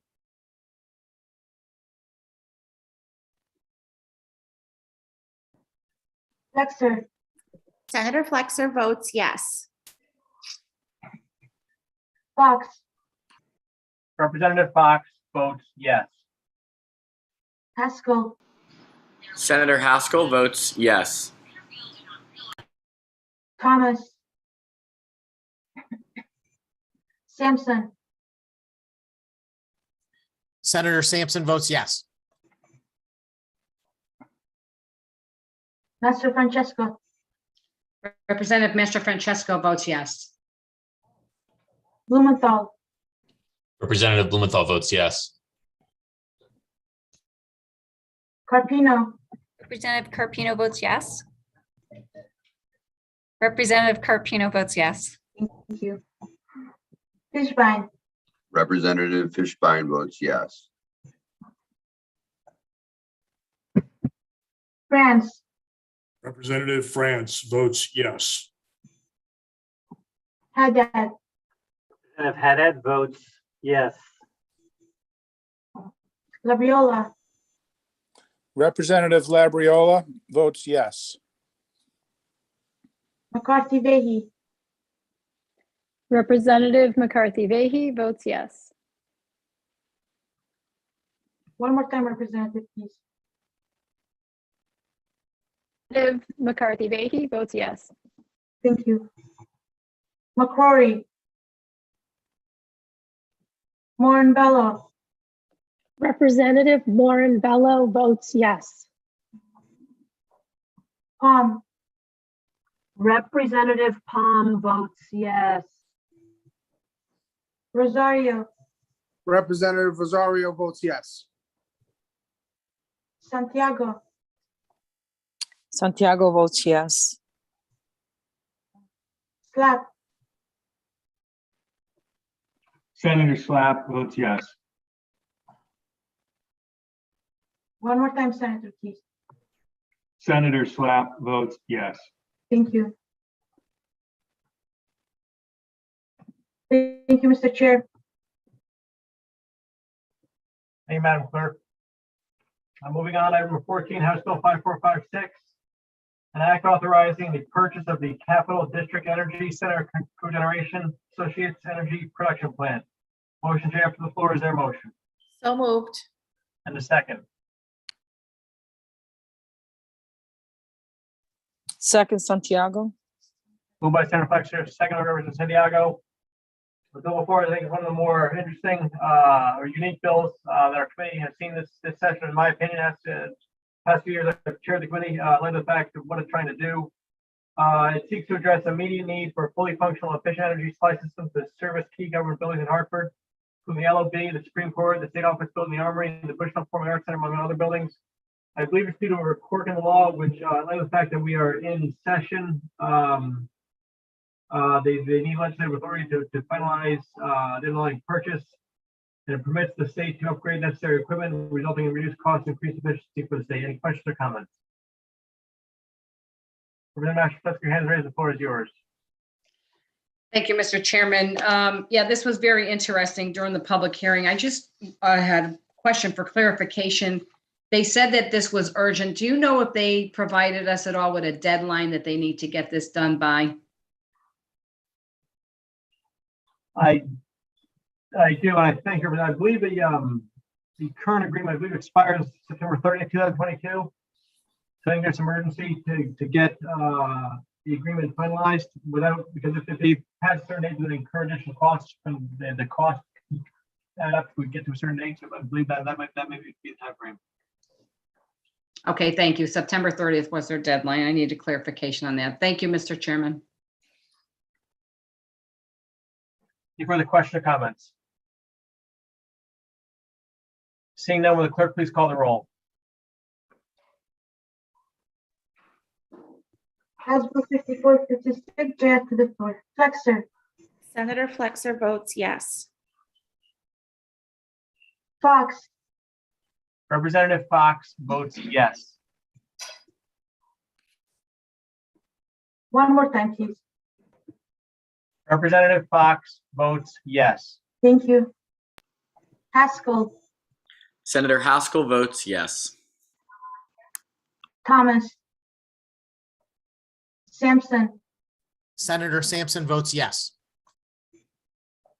Master Francesco, Representative Mastro Francesco votes yes. Blumenthal, Representative Blumenthal votes yes. Carpino, Representative Carpino votes yes. one more time, please. Representative Carpino votes yes. Thank you. Fishbein, Representative Fishbein votes yes. Representative Fishbein votes, yeah, there we go. Representative Fishbein votes yes. thank you. France, Representative France votes yes. Haddad, Representative Haddad votes yes. Labriola, Representative Labriola votes yes. McCarthy Vehi, Representative McCarthy Vehi votes yes. McCrory, Moran Bello, Representative Moran Bello votes yes. Palm, Representative Palm votes yes. Rosario,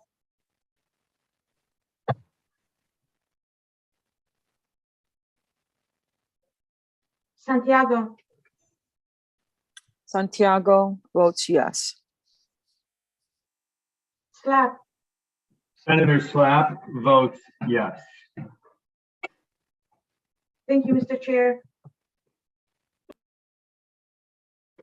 Thank you, Madam Clerk.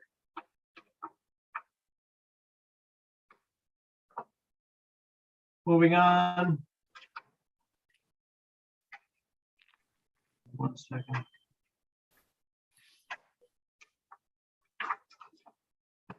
We got item number 15. House Bill 5457, an act concerning municipal campaign finance filings. Motion, Chair, to the floor. Is there a motion? So So moved. moved. Second, Santiago. Moved by Senator Fletcher, second by Representative Santiago. The bill before us will require that municipal campaign finance filings be made with SEEK rather than with the town clerks and makes conforming changes. SEEK had done my understanding that SEEK had done a study of sorts, or they had a pilot program that was back in 2017, I believe, where a number of municipalities did file their reports with the state as opposed to with town clerks. Towns like Westport, I believe New Britain, I believe Colchester, Cheshire, I believe, about a total of 20 towns, I believe, throughout the state that did this. And the hope is that now you put it on and you require of all municipal campaign finance filings supported by SEEK and the Connecticut Town Clerk Association as well as League of Women Voters. Comments or questions? Comments or questions? Representative Fishbein, I think your hand is raised, but you got the glare behind you, but I think your hand is raised. Yes, thank you, sir. Mr. Chairman, just a few questions, if I may. I'm familiar, running as a municipal candidate as well as a state candidate with both systems. Municipally, you presently file your paperwork with your town clerk. They maintain it usually in a paper fashion. And I'm to understand the language before us here today would have local candidates upload, similar to state candidates, into the SEEC system, their local reporting. Is that correct, sir? That's correct. They uploaded the eCRIS system, which is maintained by SEEK. So that's correct, sir. Yes, sir. Okay, so, and I'm also familiar with, the town clerks are charged under the statute to review those filings and to, fine a treasurer who files late, for instance. And I know in cases that I've been involved with that that's not a discretionary fine. That is a mandated fine. And I also know that SEEC does not review the filings that go into the eCRIS system for compliance. So how is it anticipated that those reviews of those local filings will be held to the same standard, Mr. Chairman? Thank you, Representative. I believe you're asking about how is it, so the enforcement, is that what you're asking about? How is the enforcement going to be maintained? Currently, it's done by the town clerks, is that what you're asking about? Yes, that's currently enforced by the town clerks. And I believe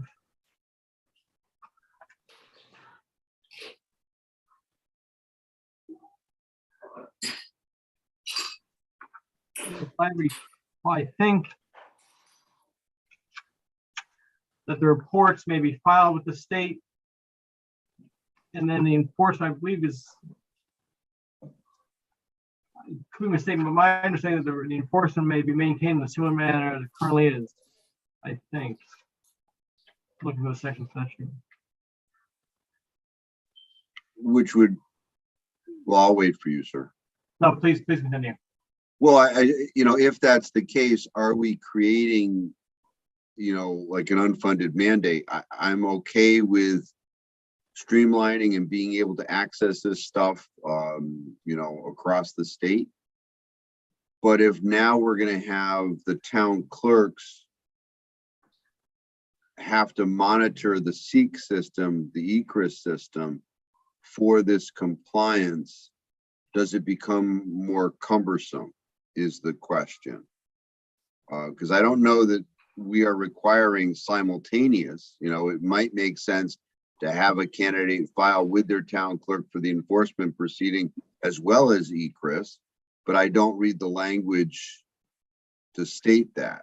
So I don't want to create a monster through this process.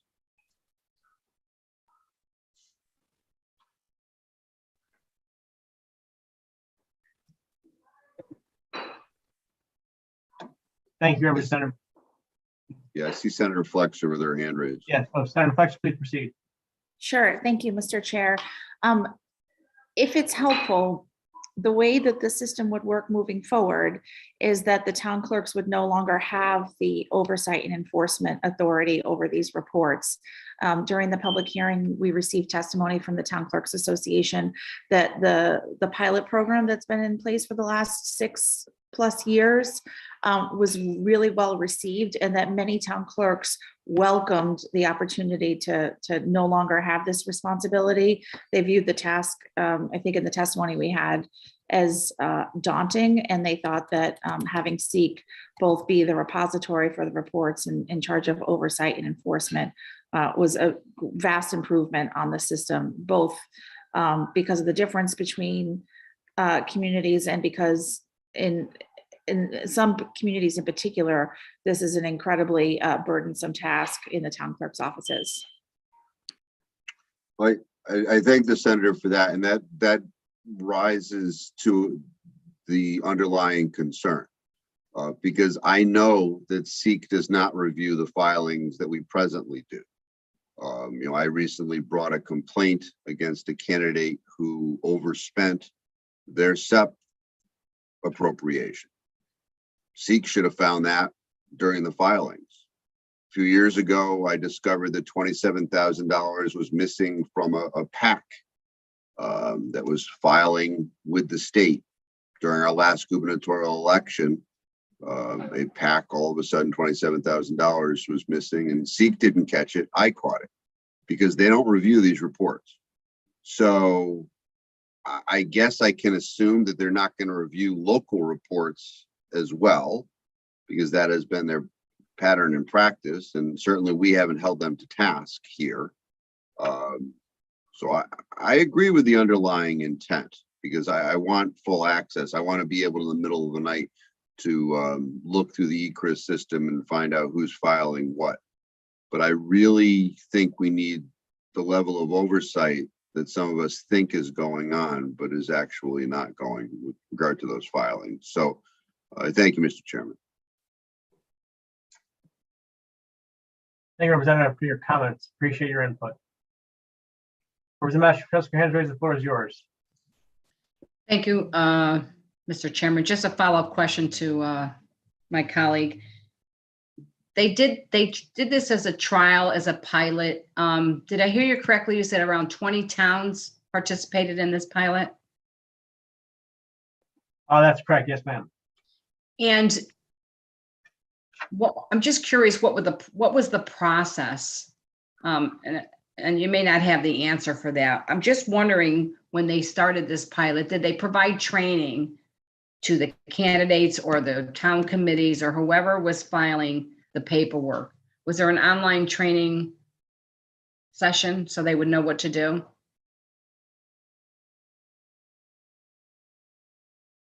I'm not, to be honest, my review of the report was for purpose of simply saying who was involved, the towns that were involved in it. I believe, I don't know to what extent there was training involved. I know in the SEEKs in the testimony submitted to the committee this past session, they indicate that with the implementation of electronic registration and a long enough lead time to allow for training and outreach, as well as necessary adjustments in the ecosystem, SEEK can make this resource more broadly available. My understanding is the intent is there to assist municipalities in the process. I'm not exactly sure what the details are, or the cost for that matter. Okay, thank you. And then where can I find a copy of that report? The report is if you add, there's a link. If you go to SEEK's testimony from March 18th public hearing, and the testimony on this bill, that they include a link to in the last paragraph. It's included on SEEK's website as well. Excellent. Thank you, Mr. Chairman. Thank you. Any further questions or comments? Seeing none, Madam Clerk, please call the roll. Motion to J from the floor. Flexer. Senator Flexer votes yes. Fox. Representative Fox votes yes. One more time, please. Representative Fox votes yes. Thank you. Haskell. Senator Haskell votes yes. Thomas. Sampson, Senator Sampson votes no. Master Francesco, Representative Master Francesco votes yes. Blumenthal, Representative Blumenthal votes yes. Carpino. Representative Carpino votes yes. One more time, please. Representative Carpino votes yes. Thank you. Fishbein, Representative Fishbein votes no. Representative Fishbein votes no. You got it. Yeah. thank you. Grant, Representative France votes yes. Haddad, Representative Haddad votes yes. Labriola, Representative Labriola votes yes. McCarthy Vehi, Representative McCarthy Vehy votes yes. McCrory, Moran Bello, Representative Moran Bello votes yes. Palm, Representative Palm votes yes. Rosario,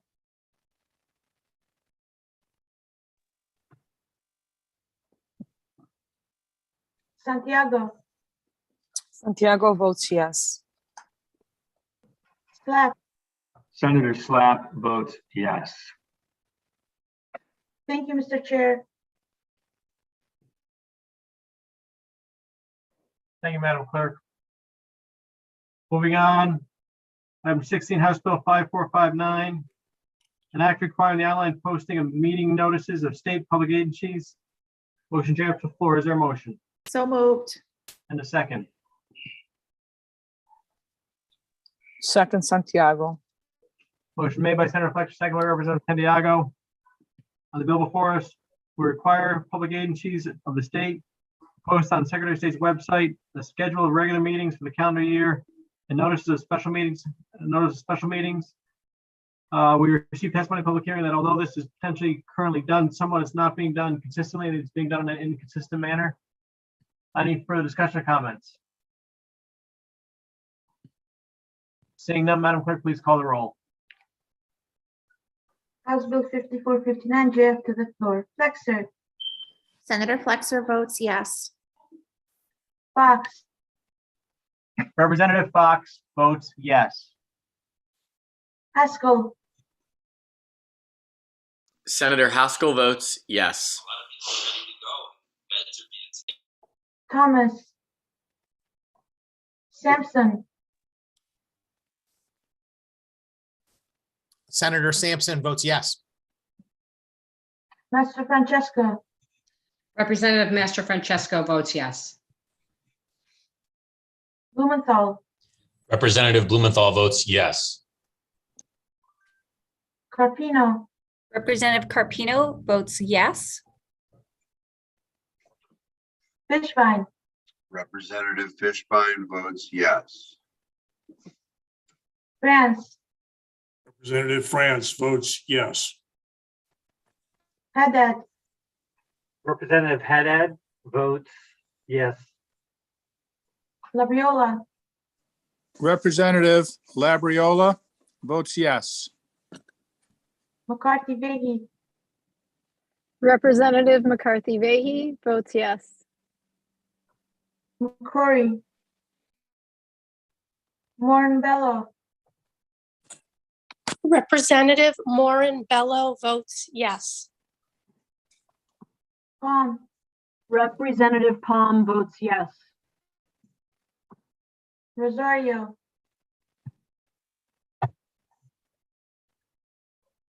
Santiago, Santiago votes yes. Slack. Senator Slapp votes yes. Thank you, Mr. Chair. Thank you, Madam Clerk. Moving on, item number 17, House Bill 5460. An act concerning notification of unclaimed property. Motion to the floor. Is there a motion? So moved. And a second. Second, Moran Bello.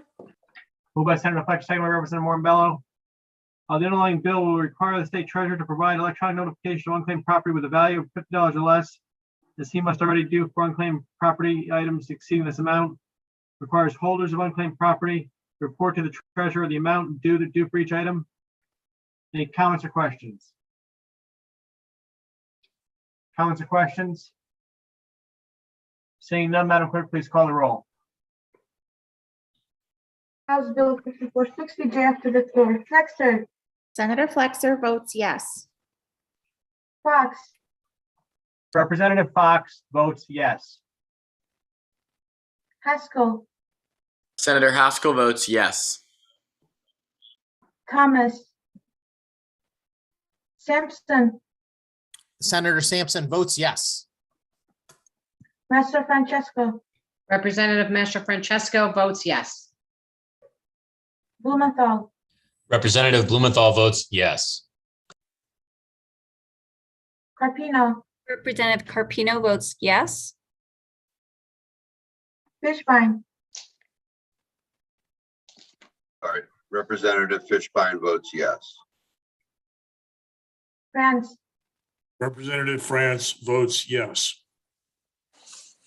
Haddad, Representative Haddad votes yes. Labriola, Representative Labriola votes yes.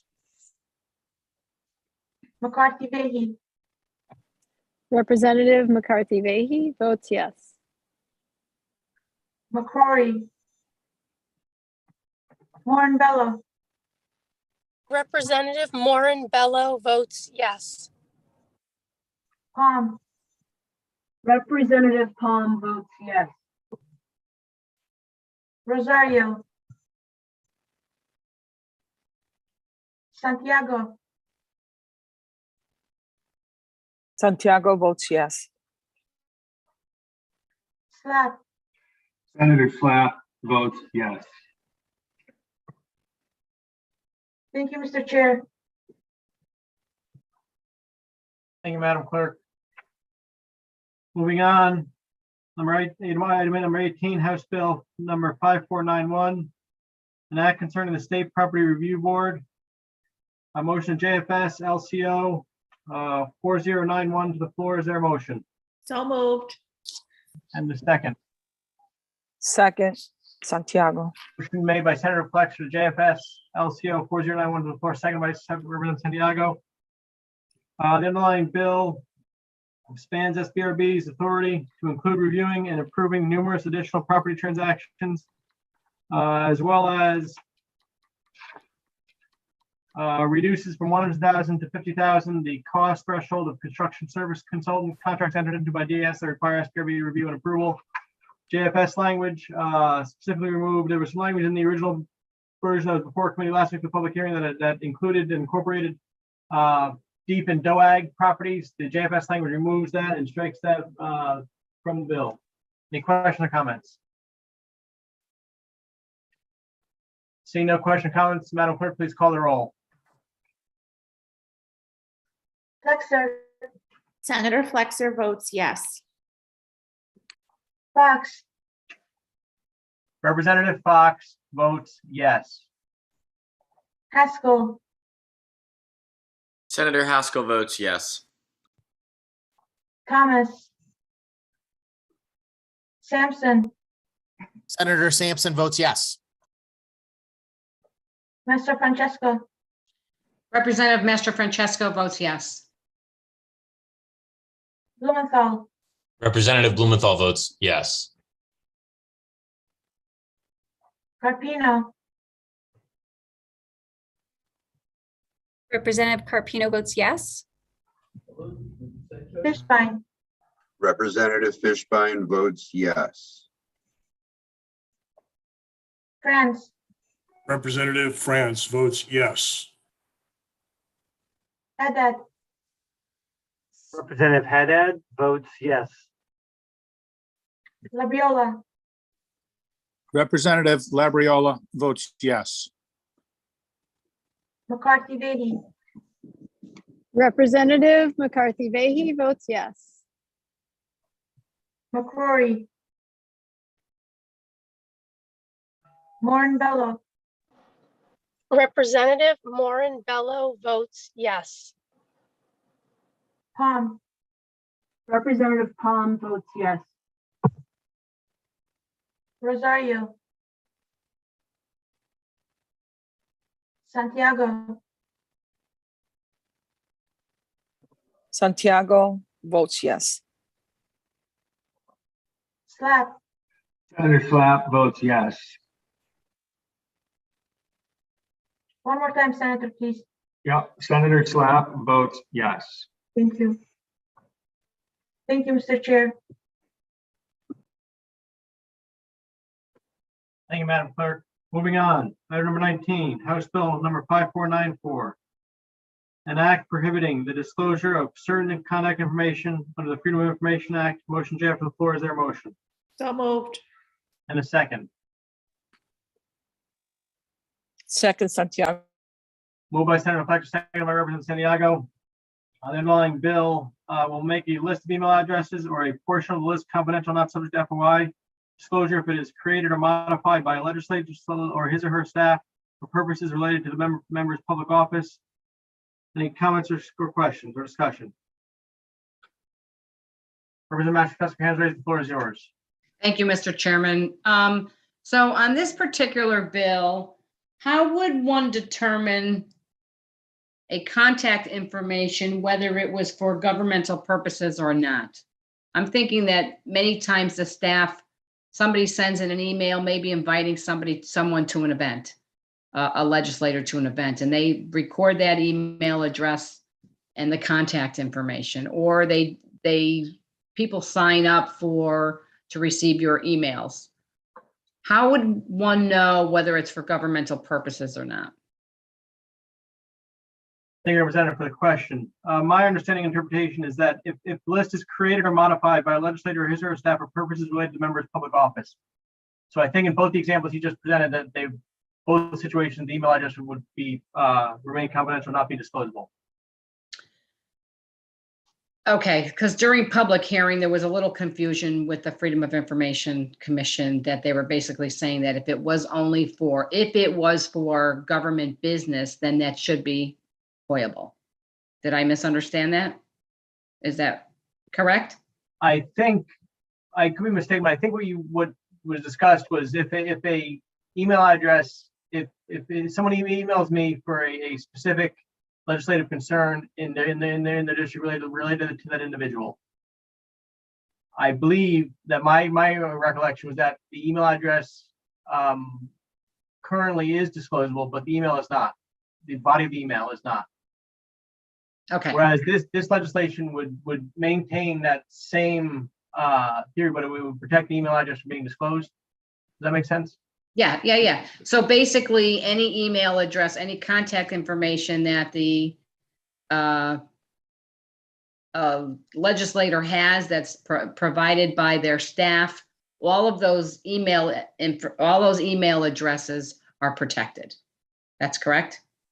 If it was created or modified by legislature for purposes related to the member's public office, that's correct. Yes, okay. So in here, it says that a list cannot be used for the purpose of a political campaign, primary, or referendum. How would one know or determine that that list is being used for that purpose? I suppose one would know if they got an email from the campaign or from the primary, referendum, or election. I mean, I think that's how they know. So they would just assume because they have something through that they received a email through a campaign. I don't think we can assume that it came from the state. When you sign up for email addresses, a lot of those, your email addresses, you could have signed up for any number of organizations, got on a website, put your email address in, and they could have collected them.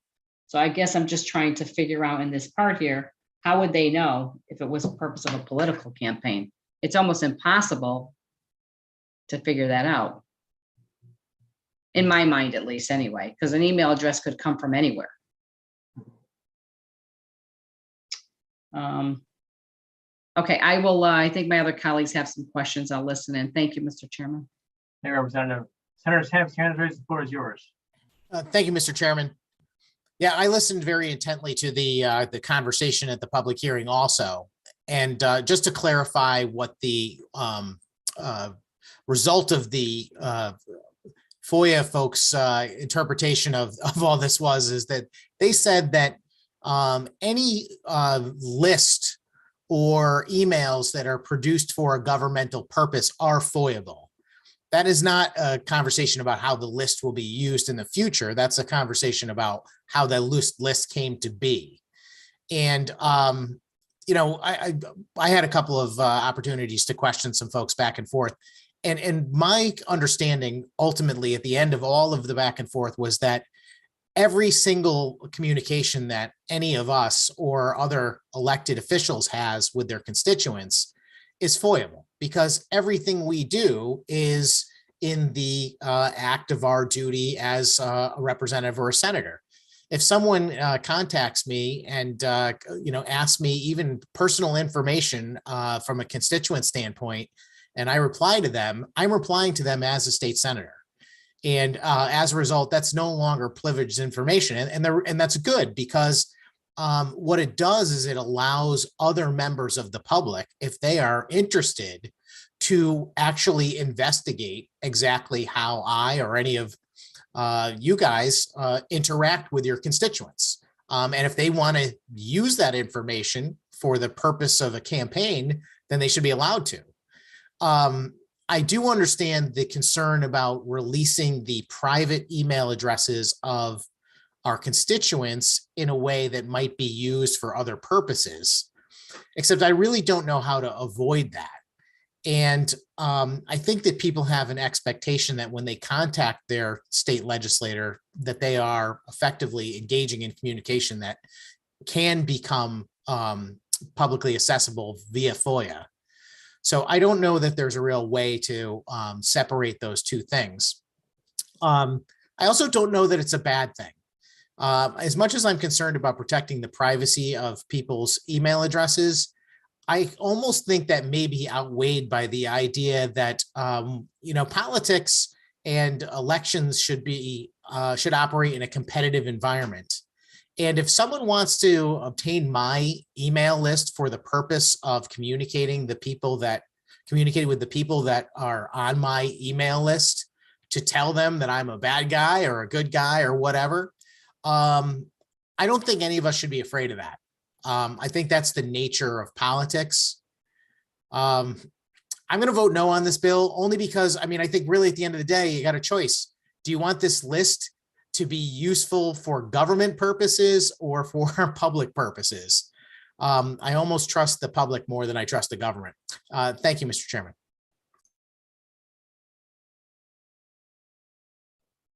Thank you, Senator. Any further questions or comments? Question. Representative Fishman, they are sorry, and sorry, I got a glare in the back here, so I can't see your hand probably. Yeah, Please proceed. no problem. Thank you, Mr. Chairman. Mr. Chairman, I guess the overreaching question is, so what? What if this information is released? What is the penalty?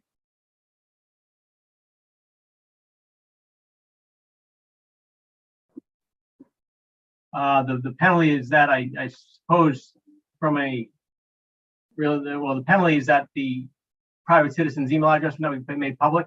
Is that what you're implying? Well, we're going to get to what could be released. That is a question in and of itself. But if we just stick with your scenario, email address is disclosed. So what? What happens? What is the penalty? Well, I guess currently, under current law, I think to other FY situations, information is released by a state agency. I guess be similar to what would happen if information is released by a state agency currently that's confidential. So earlier we did the bill about the AG's office and the addresses, and currently under current law, I think a federal judge, firefighter, police officer, their addresses cannot be released. And so let's say the FOIA request was made and that information was released. I don't know specifically what the penalty would be, but I presume it'd be similar in the same sense that, so in the same sense, if an address was released, that was not to be released. And then if in this situation, if an email address was released, that was not to be released. I'm not off the top of my head, I don't know the specific punishment off the top of my head. I would offer that there is no punishment. The intent of this language is someone says, I want this list pursuant to the Freedom of Information Act. One says this is exempted. Okay, this sets up a shield, so to speak, from that request. But there is no penalty if the information is released. But moving forward from there, in line 2 of the bill, it talks about contact information or a portion of such list. So it's not confined just to an email address. It would include anything on a list, arguably created by a third party. And the reason why I offer a third party is because also in line 2, it creates this very strict requirement if that list or the portion thereof is modified by a member of the General Assembly. So one can naturally glean from that the origination of this list is outside of the General Assembly, so the private sphere, and then thereby a portion of that list is taken and then it is modified by a member of the General Assembly. This is very, very far-reaching language. And then we get to the exception, which the good ranking member, Master Vitesco, was talking about. In line 6, it says that the list, in whatever form it is at that time, may be disclosed to a public agency of the state for a governmental purpose. And governmental purpose is not defined here, so I must ask, what governmental purpose is being contemplated by this third-party list that is possibly modified by a member of the General Assembly and is arguably protected? What governmental purpose?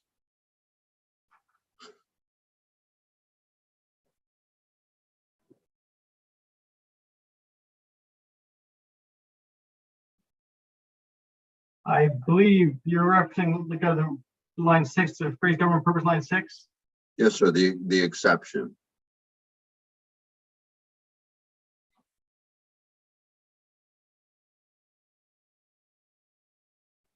I think, first off, to get the first part of your statement in time, and you make an interesting point with the first part of your statement about the line 2. Contact information is defined further down the bill, line 11, which means individual email address. And I believe the government purpose, and again, I don't have the definition in front of me, but government purpose, I believe, is for purposes related to the member's public office, I believe.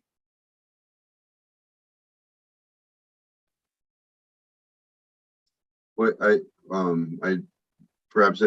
didn't hear you. What did you say? I believe the government purpose is as it pertains to an individual's, as it pertains to the activities related to the individual's public office. Okay, so that's a very general statement. But it wouldn't, though, because I argue not in an offensive manner, but we're disclosing to a public agency. So it wouldn't be unless you're saying public office is the agency.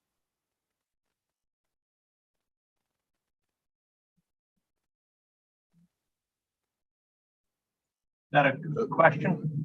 Yeah, well, it wouldn't be for the utilization. So let's say that there's a power outage in my district, and a group of individuals contact me about the electric company, and another representative has a similar situation in an adjoining district. Can I share that list of emails with that other representative? I'm not giving it to a public agency. I'm giving it to another elected official. I don't see where that action would be exempted from this disclosure.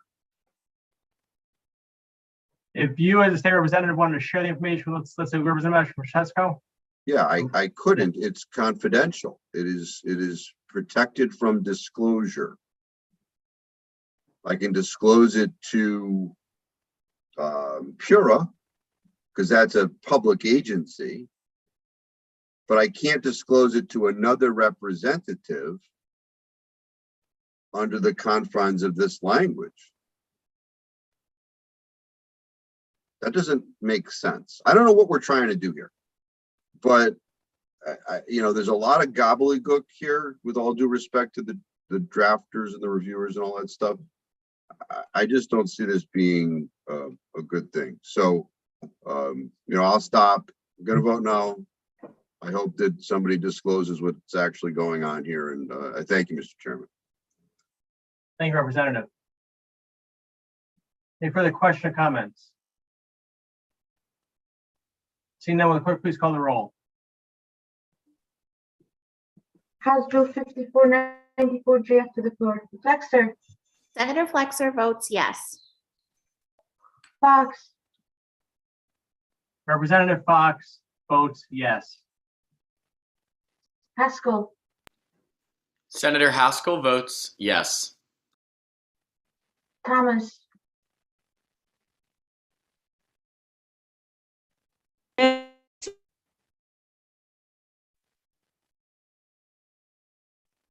Representative Thomas,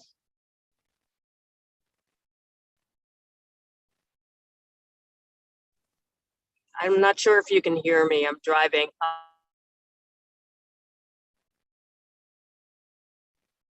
I will come back to you, Representative Sampson, Senator Sampson votes no. Master Francesco, Representative Master Francesco votes no. Blumenthal, Representative Blumenthal votes yes. Carpino. Representative Carpino votes no. One more time, please. Representative Carpino votes no. Thank you. Fishbein, Representative Fishbein votes no. France, Representative France votes no. Haddad, Representative Haddad votes yes. Labiola, Representative Labriola votes no. McCarthy Vehy, Representative McCarthy Vehy votes yes. McCrory, Senator McCory votes yes. Warren Mello, Palm, Representative Palm votes yes. Rosario, Representative Rosario votes yes. Santiago, Santiago votes yes. Slap, Senator Slap votes yes. one more time, Senator, please. Sure. Senator Slap votes yes. Thank you. Thomas. Thank you, Mr. Chair. Thank you, Madam Clerk.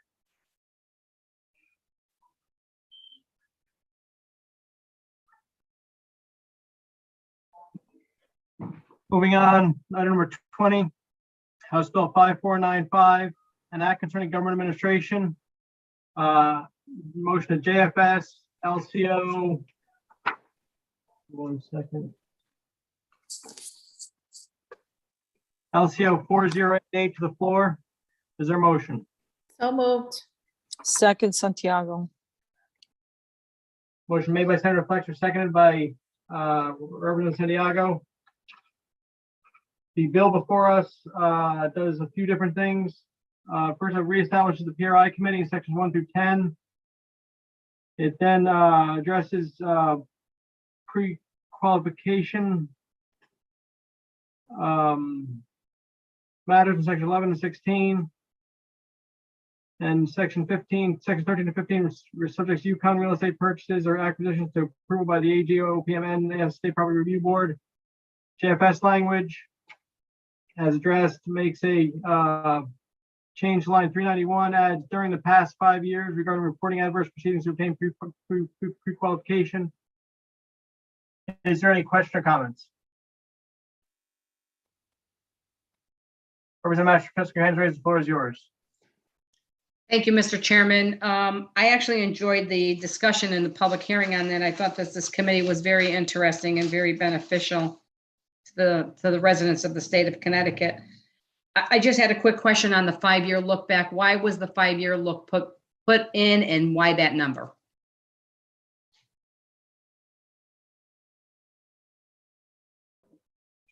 I believe that was put in, Chair Flexer, do you recall the specific reason? I think it was a result of some of the public testimony we received. The testimony we received on Friday, that's what drove the change in the language that's before us, through you, Mr. Chair. Thank you, Senator. Thank That's you. my understanding. Thank you. I just needed clarification on that. Thank you. Any further question or comments? Seeing none, will the clerk please call the roll? Flexer, Senator Flexer votes yes. Fox, Representative Fox votes yes. Haskell, Senator Haskell votes yes. Thomas, Representative Thomas votes yes. Sampson, Senator Sampson votes yes. Master Francesco, Representative Mastro Francesco votes yes. Blumenthal, Representative Blumenthal votes yes. Carpino, Representative Carpino votes yes. Fishbein, Representative Fishbein votes yes. Franz,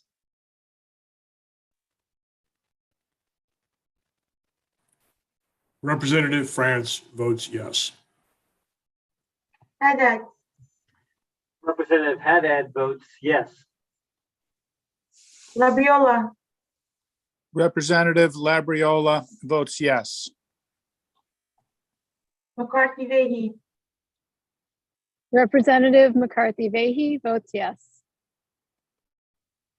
McCrory, Senator McCory votes yes. Morton-Bello, Palm, Representative Palm votes yes. Rosario, Representative Rosario votes yes.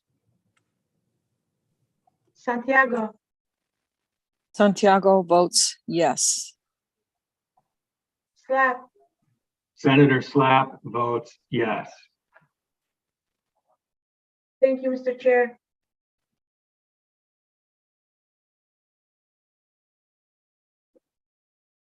Thank you, Madam Clerk.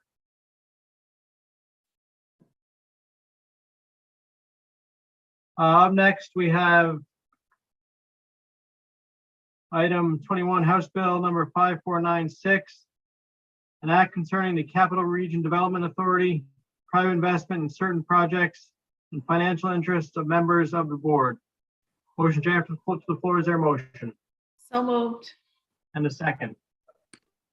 Second, Santiago. Made by Senator Fletcher, seconded by Representative Santiago. The underlying bill will allow CRDA to solicit private investment funds to finance in conjunction with CRDA projects in the capital region. Currently, currently they are somewhat restricted in who they can solicit private investment funds from, in light of the fact that private entities, this will allow private entities to make these investments even if an officer, director, or shareholder is a CRDA board member, as long as members recuse themselves or herself from CRDA consideration or action. Any questions, comments? Senator Sampson, your hands raised, the floor is yours. Thank you very much, Mr. Chairman. I just have a very brief comment on this bill. It's kind of a short, simple concept anyway. And at first glance, I think that it probably sounds good to most people, and including me. The first time I looked at it, I was like, oh, this is an interesting way to find funding for various types of government projects. And it has a sense of privatization as well. But the more I think about it, the more I realize just how dangerous this type of alliance can be. We're familiar with the Dalio situation in the recent couple of years. And I've always been hesitant to see government engage with private citizens in a way that enhances the power of any particular individual or the influence of that person in government, or simultaneously empowers government in another way. It's very much like corporate welfare kind of thing. It's just ripe for bad behavior. People getting engaged in deals and backroom negotiations. And if you help us out with this, we'll help you out with that kind of thing. I think that these lines should be very distinctly drawn and separate. And if the state of Connecticut wants to contract a private or company or individual to engage in some sort of activity, it should be through a state contracting process. It should be through a bidding process, and it should be completely transparent and above board. I do not like this type of arrangement. There's actually more concerning issues when you dig deeper into the policy.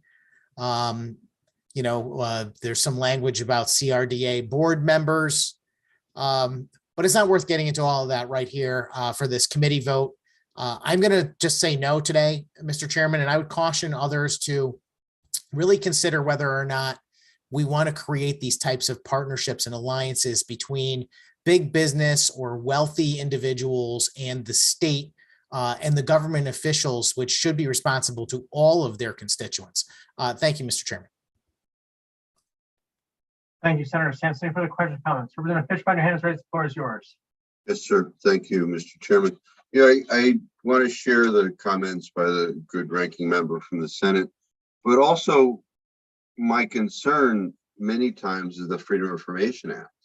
We have this overlap, these quasi groups that want to help out the government, but then they say you can't peel back the onion and see what's going on with that partnership is contrary to openness and transparency. So I too intend to vote no today. I think that perhaps something good could come of this language, but we really need to deal with that free information aspect of this. That with the Dalio, I know that the legislation expressly exempted them from having to comply, and that's very troublesome for especially our taxpayers. So thank you, Mr. Chairman. Thank you, Representative. Appreciate your comments. Any further questions or concerns? Representative Fishbein, your hand is still raised. Representative Flego. Thank you. Thank you. Seeing none, Madam Clerk, please call the roll. House Bill 5496, JF to the floor. Flexer. Senator Flexer votes yes. Fox. Representative Fox votes yes. Haskell. Senator Haskell votes yes. Thomas. Representative Thomas votes yes. Sampson. Senator Sampson votes no. Mastro Francesco. Representative Mastro Francesco votes no. Blumenthal. Representative Blumenthal votes yes. Carpino. Representative Carpino votes no. One more time, please. Representative Carpino votes no. Thank you. Fishbein. Representative Fishbein votes no. France. Representative France votes no. Haddad. Representative Haddad votes yes. He votes yes, I assure you. Thank you. Labriola. Representative Labriola votes no.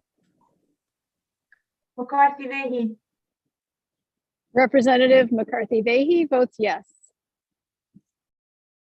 McCrory, Senator McCrory votes yes. Moore Bello, Palm, Representative Palm votes yes. Rosario, Representative Rosario votes yes.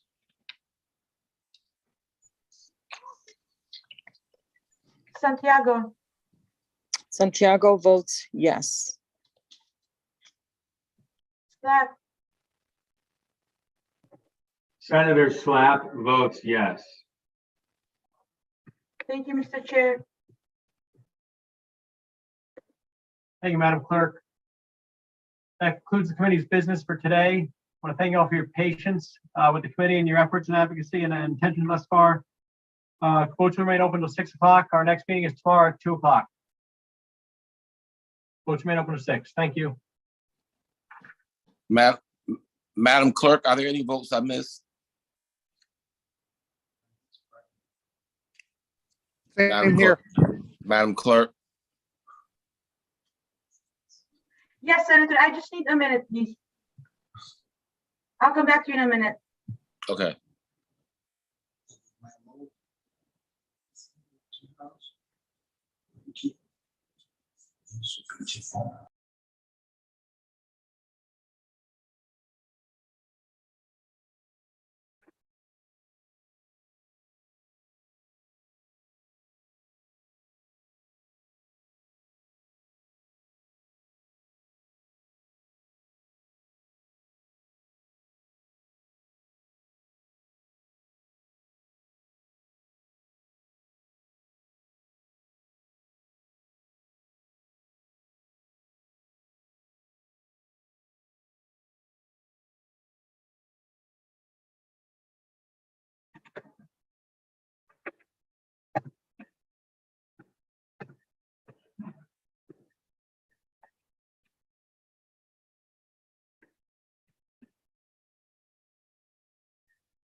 Senator McCrory, Hello? I'm gonna go by hands raised. Hello?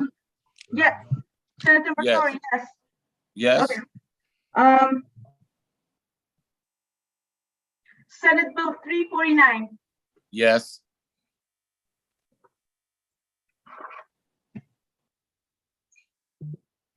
Senate Bill 431, yes. Senator McCrory votes yes.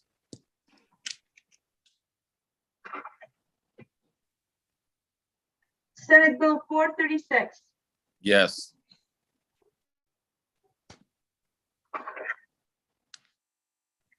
Senate Bill 438, yes,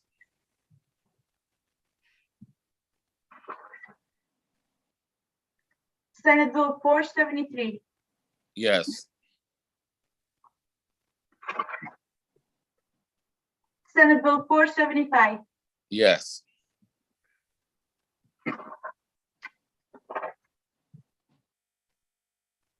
House Joint Resolution 94, yes, House Joint Resolution 114, yes,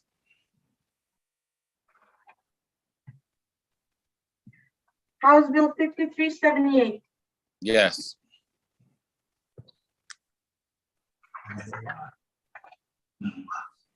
House Bill 5451, yes. Appreciate you looking out. You see? There's nothing to it. Once you come see me, after you start peeking behind that goddamn badge, yo. Huh? Boy, it's still so much goddamn ghost, right? Stop putting back. House Bill 5456, Yes,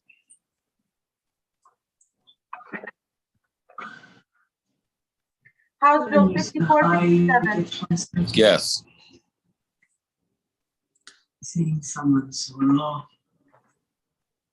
So House Bill 5459. Yes.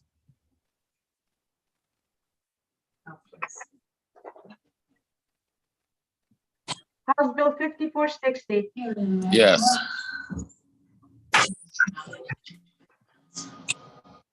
House Bill 5691. Yes. The bike was down on me. Also, I just noticed Kita. I always thought it was a bit weird, so I did it. Never told anyone. You're all set, Senator. I'm all set. Thank you. Yes. Hi, Valentina. It's Rep. Amy Morinbello. Hi, Representative. I'm going by the way people raise their hands. So I will raise my hand. Thank you. I just Thank came in. you. Thank you. Hi, Senator Slack. Hey, how are you? Senate Bill 349, Senator. Tell me the number one more time. Senate Bill 349. Yes.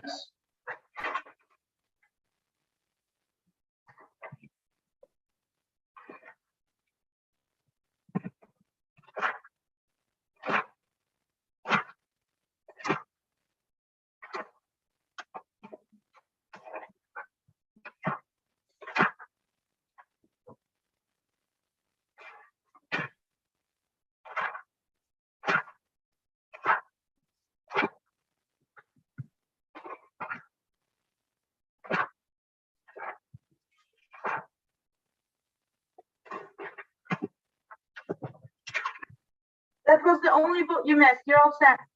Thanks so much. Have a good night. Thank you. You too. Thank you. Thanks. Rep. Morinbello? Okay. Hi, Valentina. Can you see me and hear me? Yes. Okay, thank you. I'm just gonna go through these votes to see which ones you missed. It was just a few there.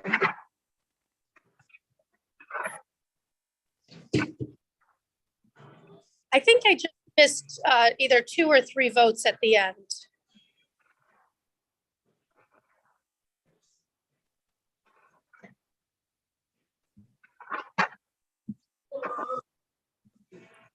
How are you? It was my birthday Friday. Thank House you. Bill 5494.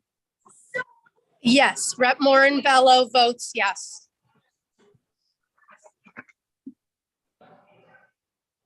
House Bill 5495.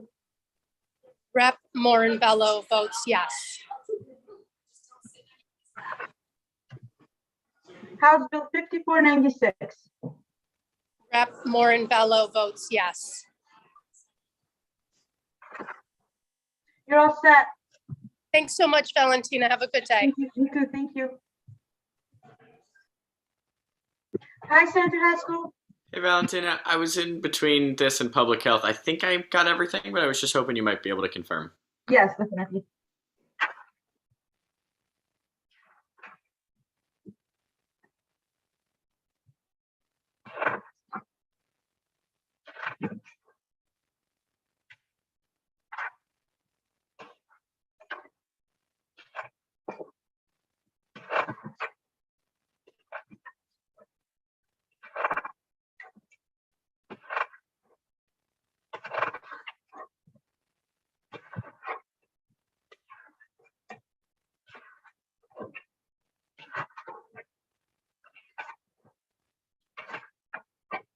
You voted on everything, Senator. Thank you so much. Have a great night. You too. Thank you. Hi, Representative Thomas.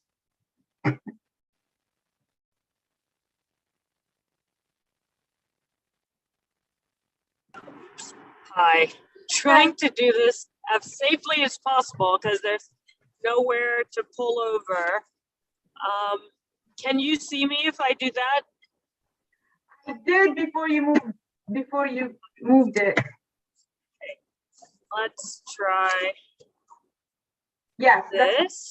Yeah. Okay, now let me grab my notes. Okay, I'm ready. Okay. Senate Bill 349.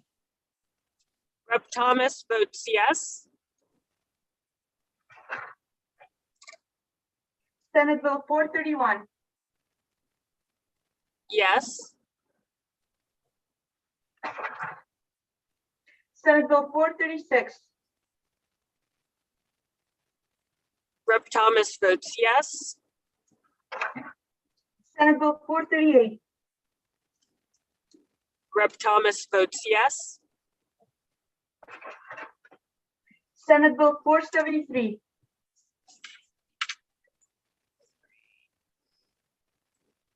I didn't hear the discussion. I still had some concerns. I'm gonna pass on that one. do you want me to come back on that, or you're just gonna, I needed to have listened to the discussion. Yeah, so what are my options? I had some concerns. I guess I could vote it at a committee and then circle back. that's your decision? Yeah, so am I limited to yes or no, or can I No, no, no, pass no. on it? Yes, you can pass. I just wanted to know if you were thinking about it, or if you're just gonna pass completely. You can Yeah, pass. let me pass on. Sure. Perfect, thank you. Because I don't have access to my notes either. Senate Bill 475, Rep. Thomas votes yes.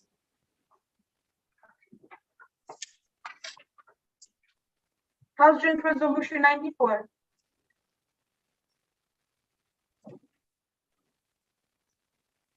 Rep. Thomas votes yes. House Joint Resolution 114, Thomas, one more time, please. Rep. Thomas votes yes. House Bill 5378, Rep. Thomas votes yes.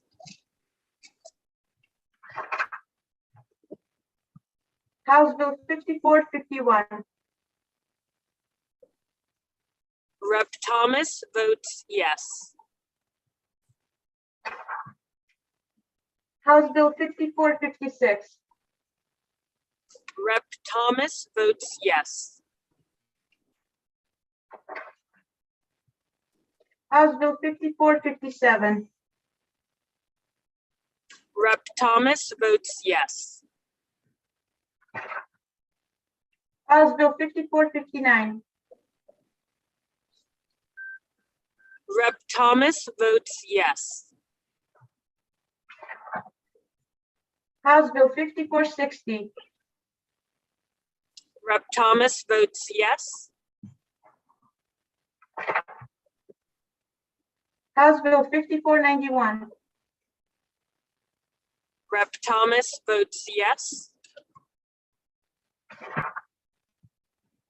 House Bill 5494,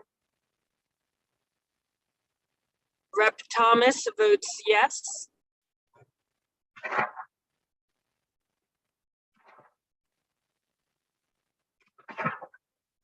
You're all set, Representative. Perfect. Thank you, Valentina. Have a great evening. You too. Thank you. Okay, bye-bye. Bye.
Hi, Representative, you have about a minute to.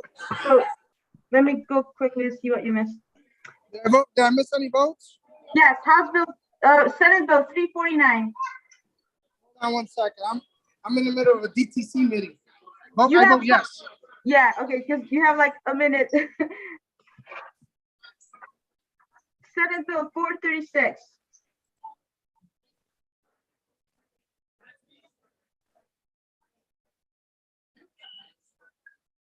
Senate Bill 436. Representative Rosario votes yes.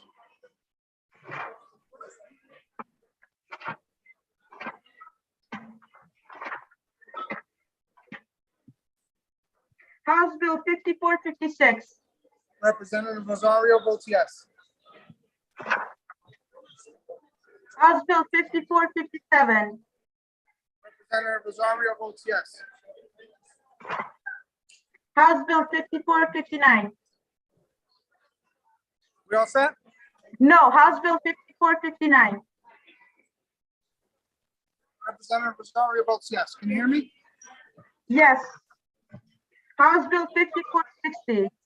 Representative Rosario votes yes. House Bill 5491.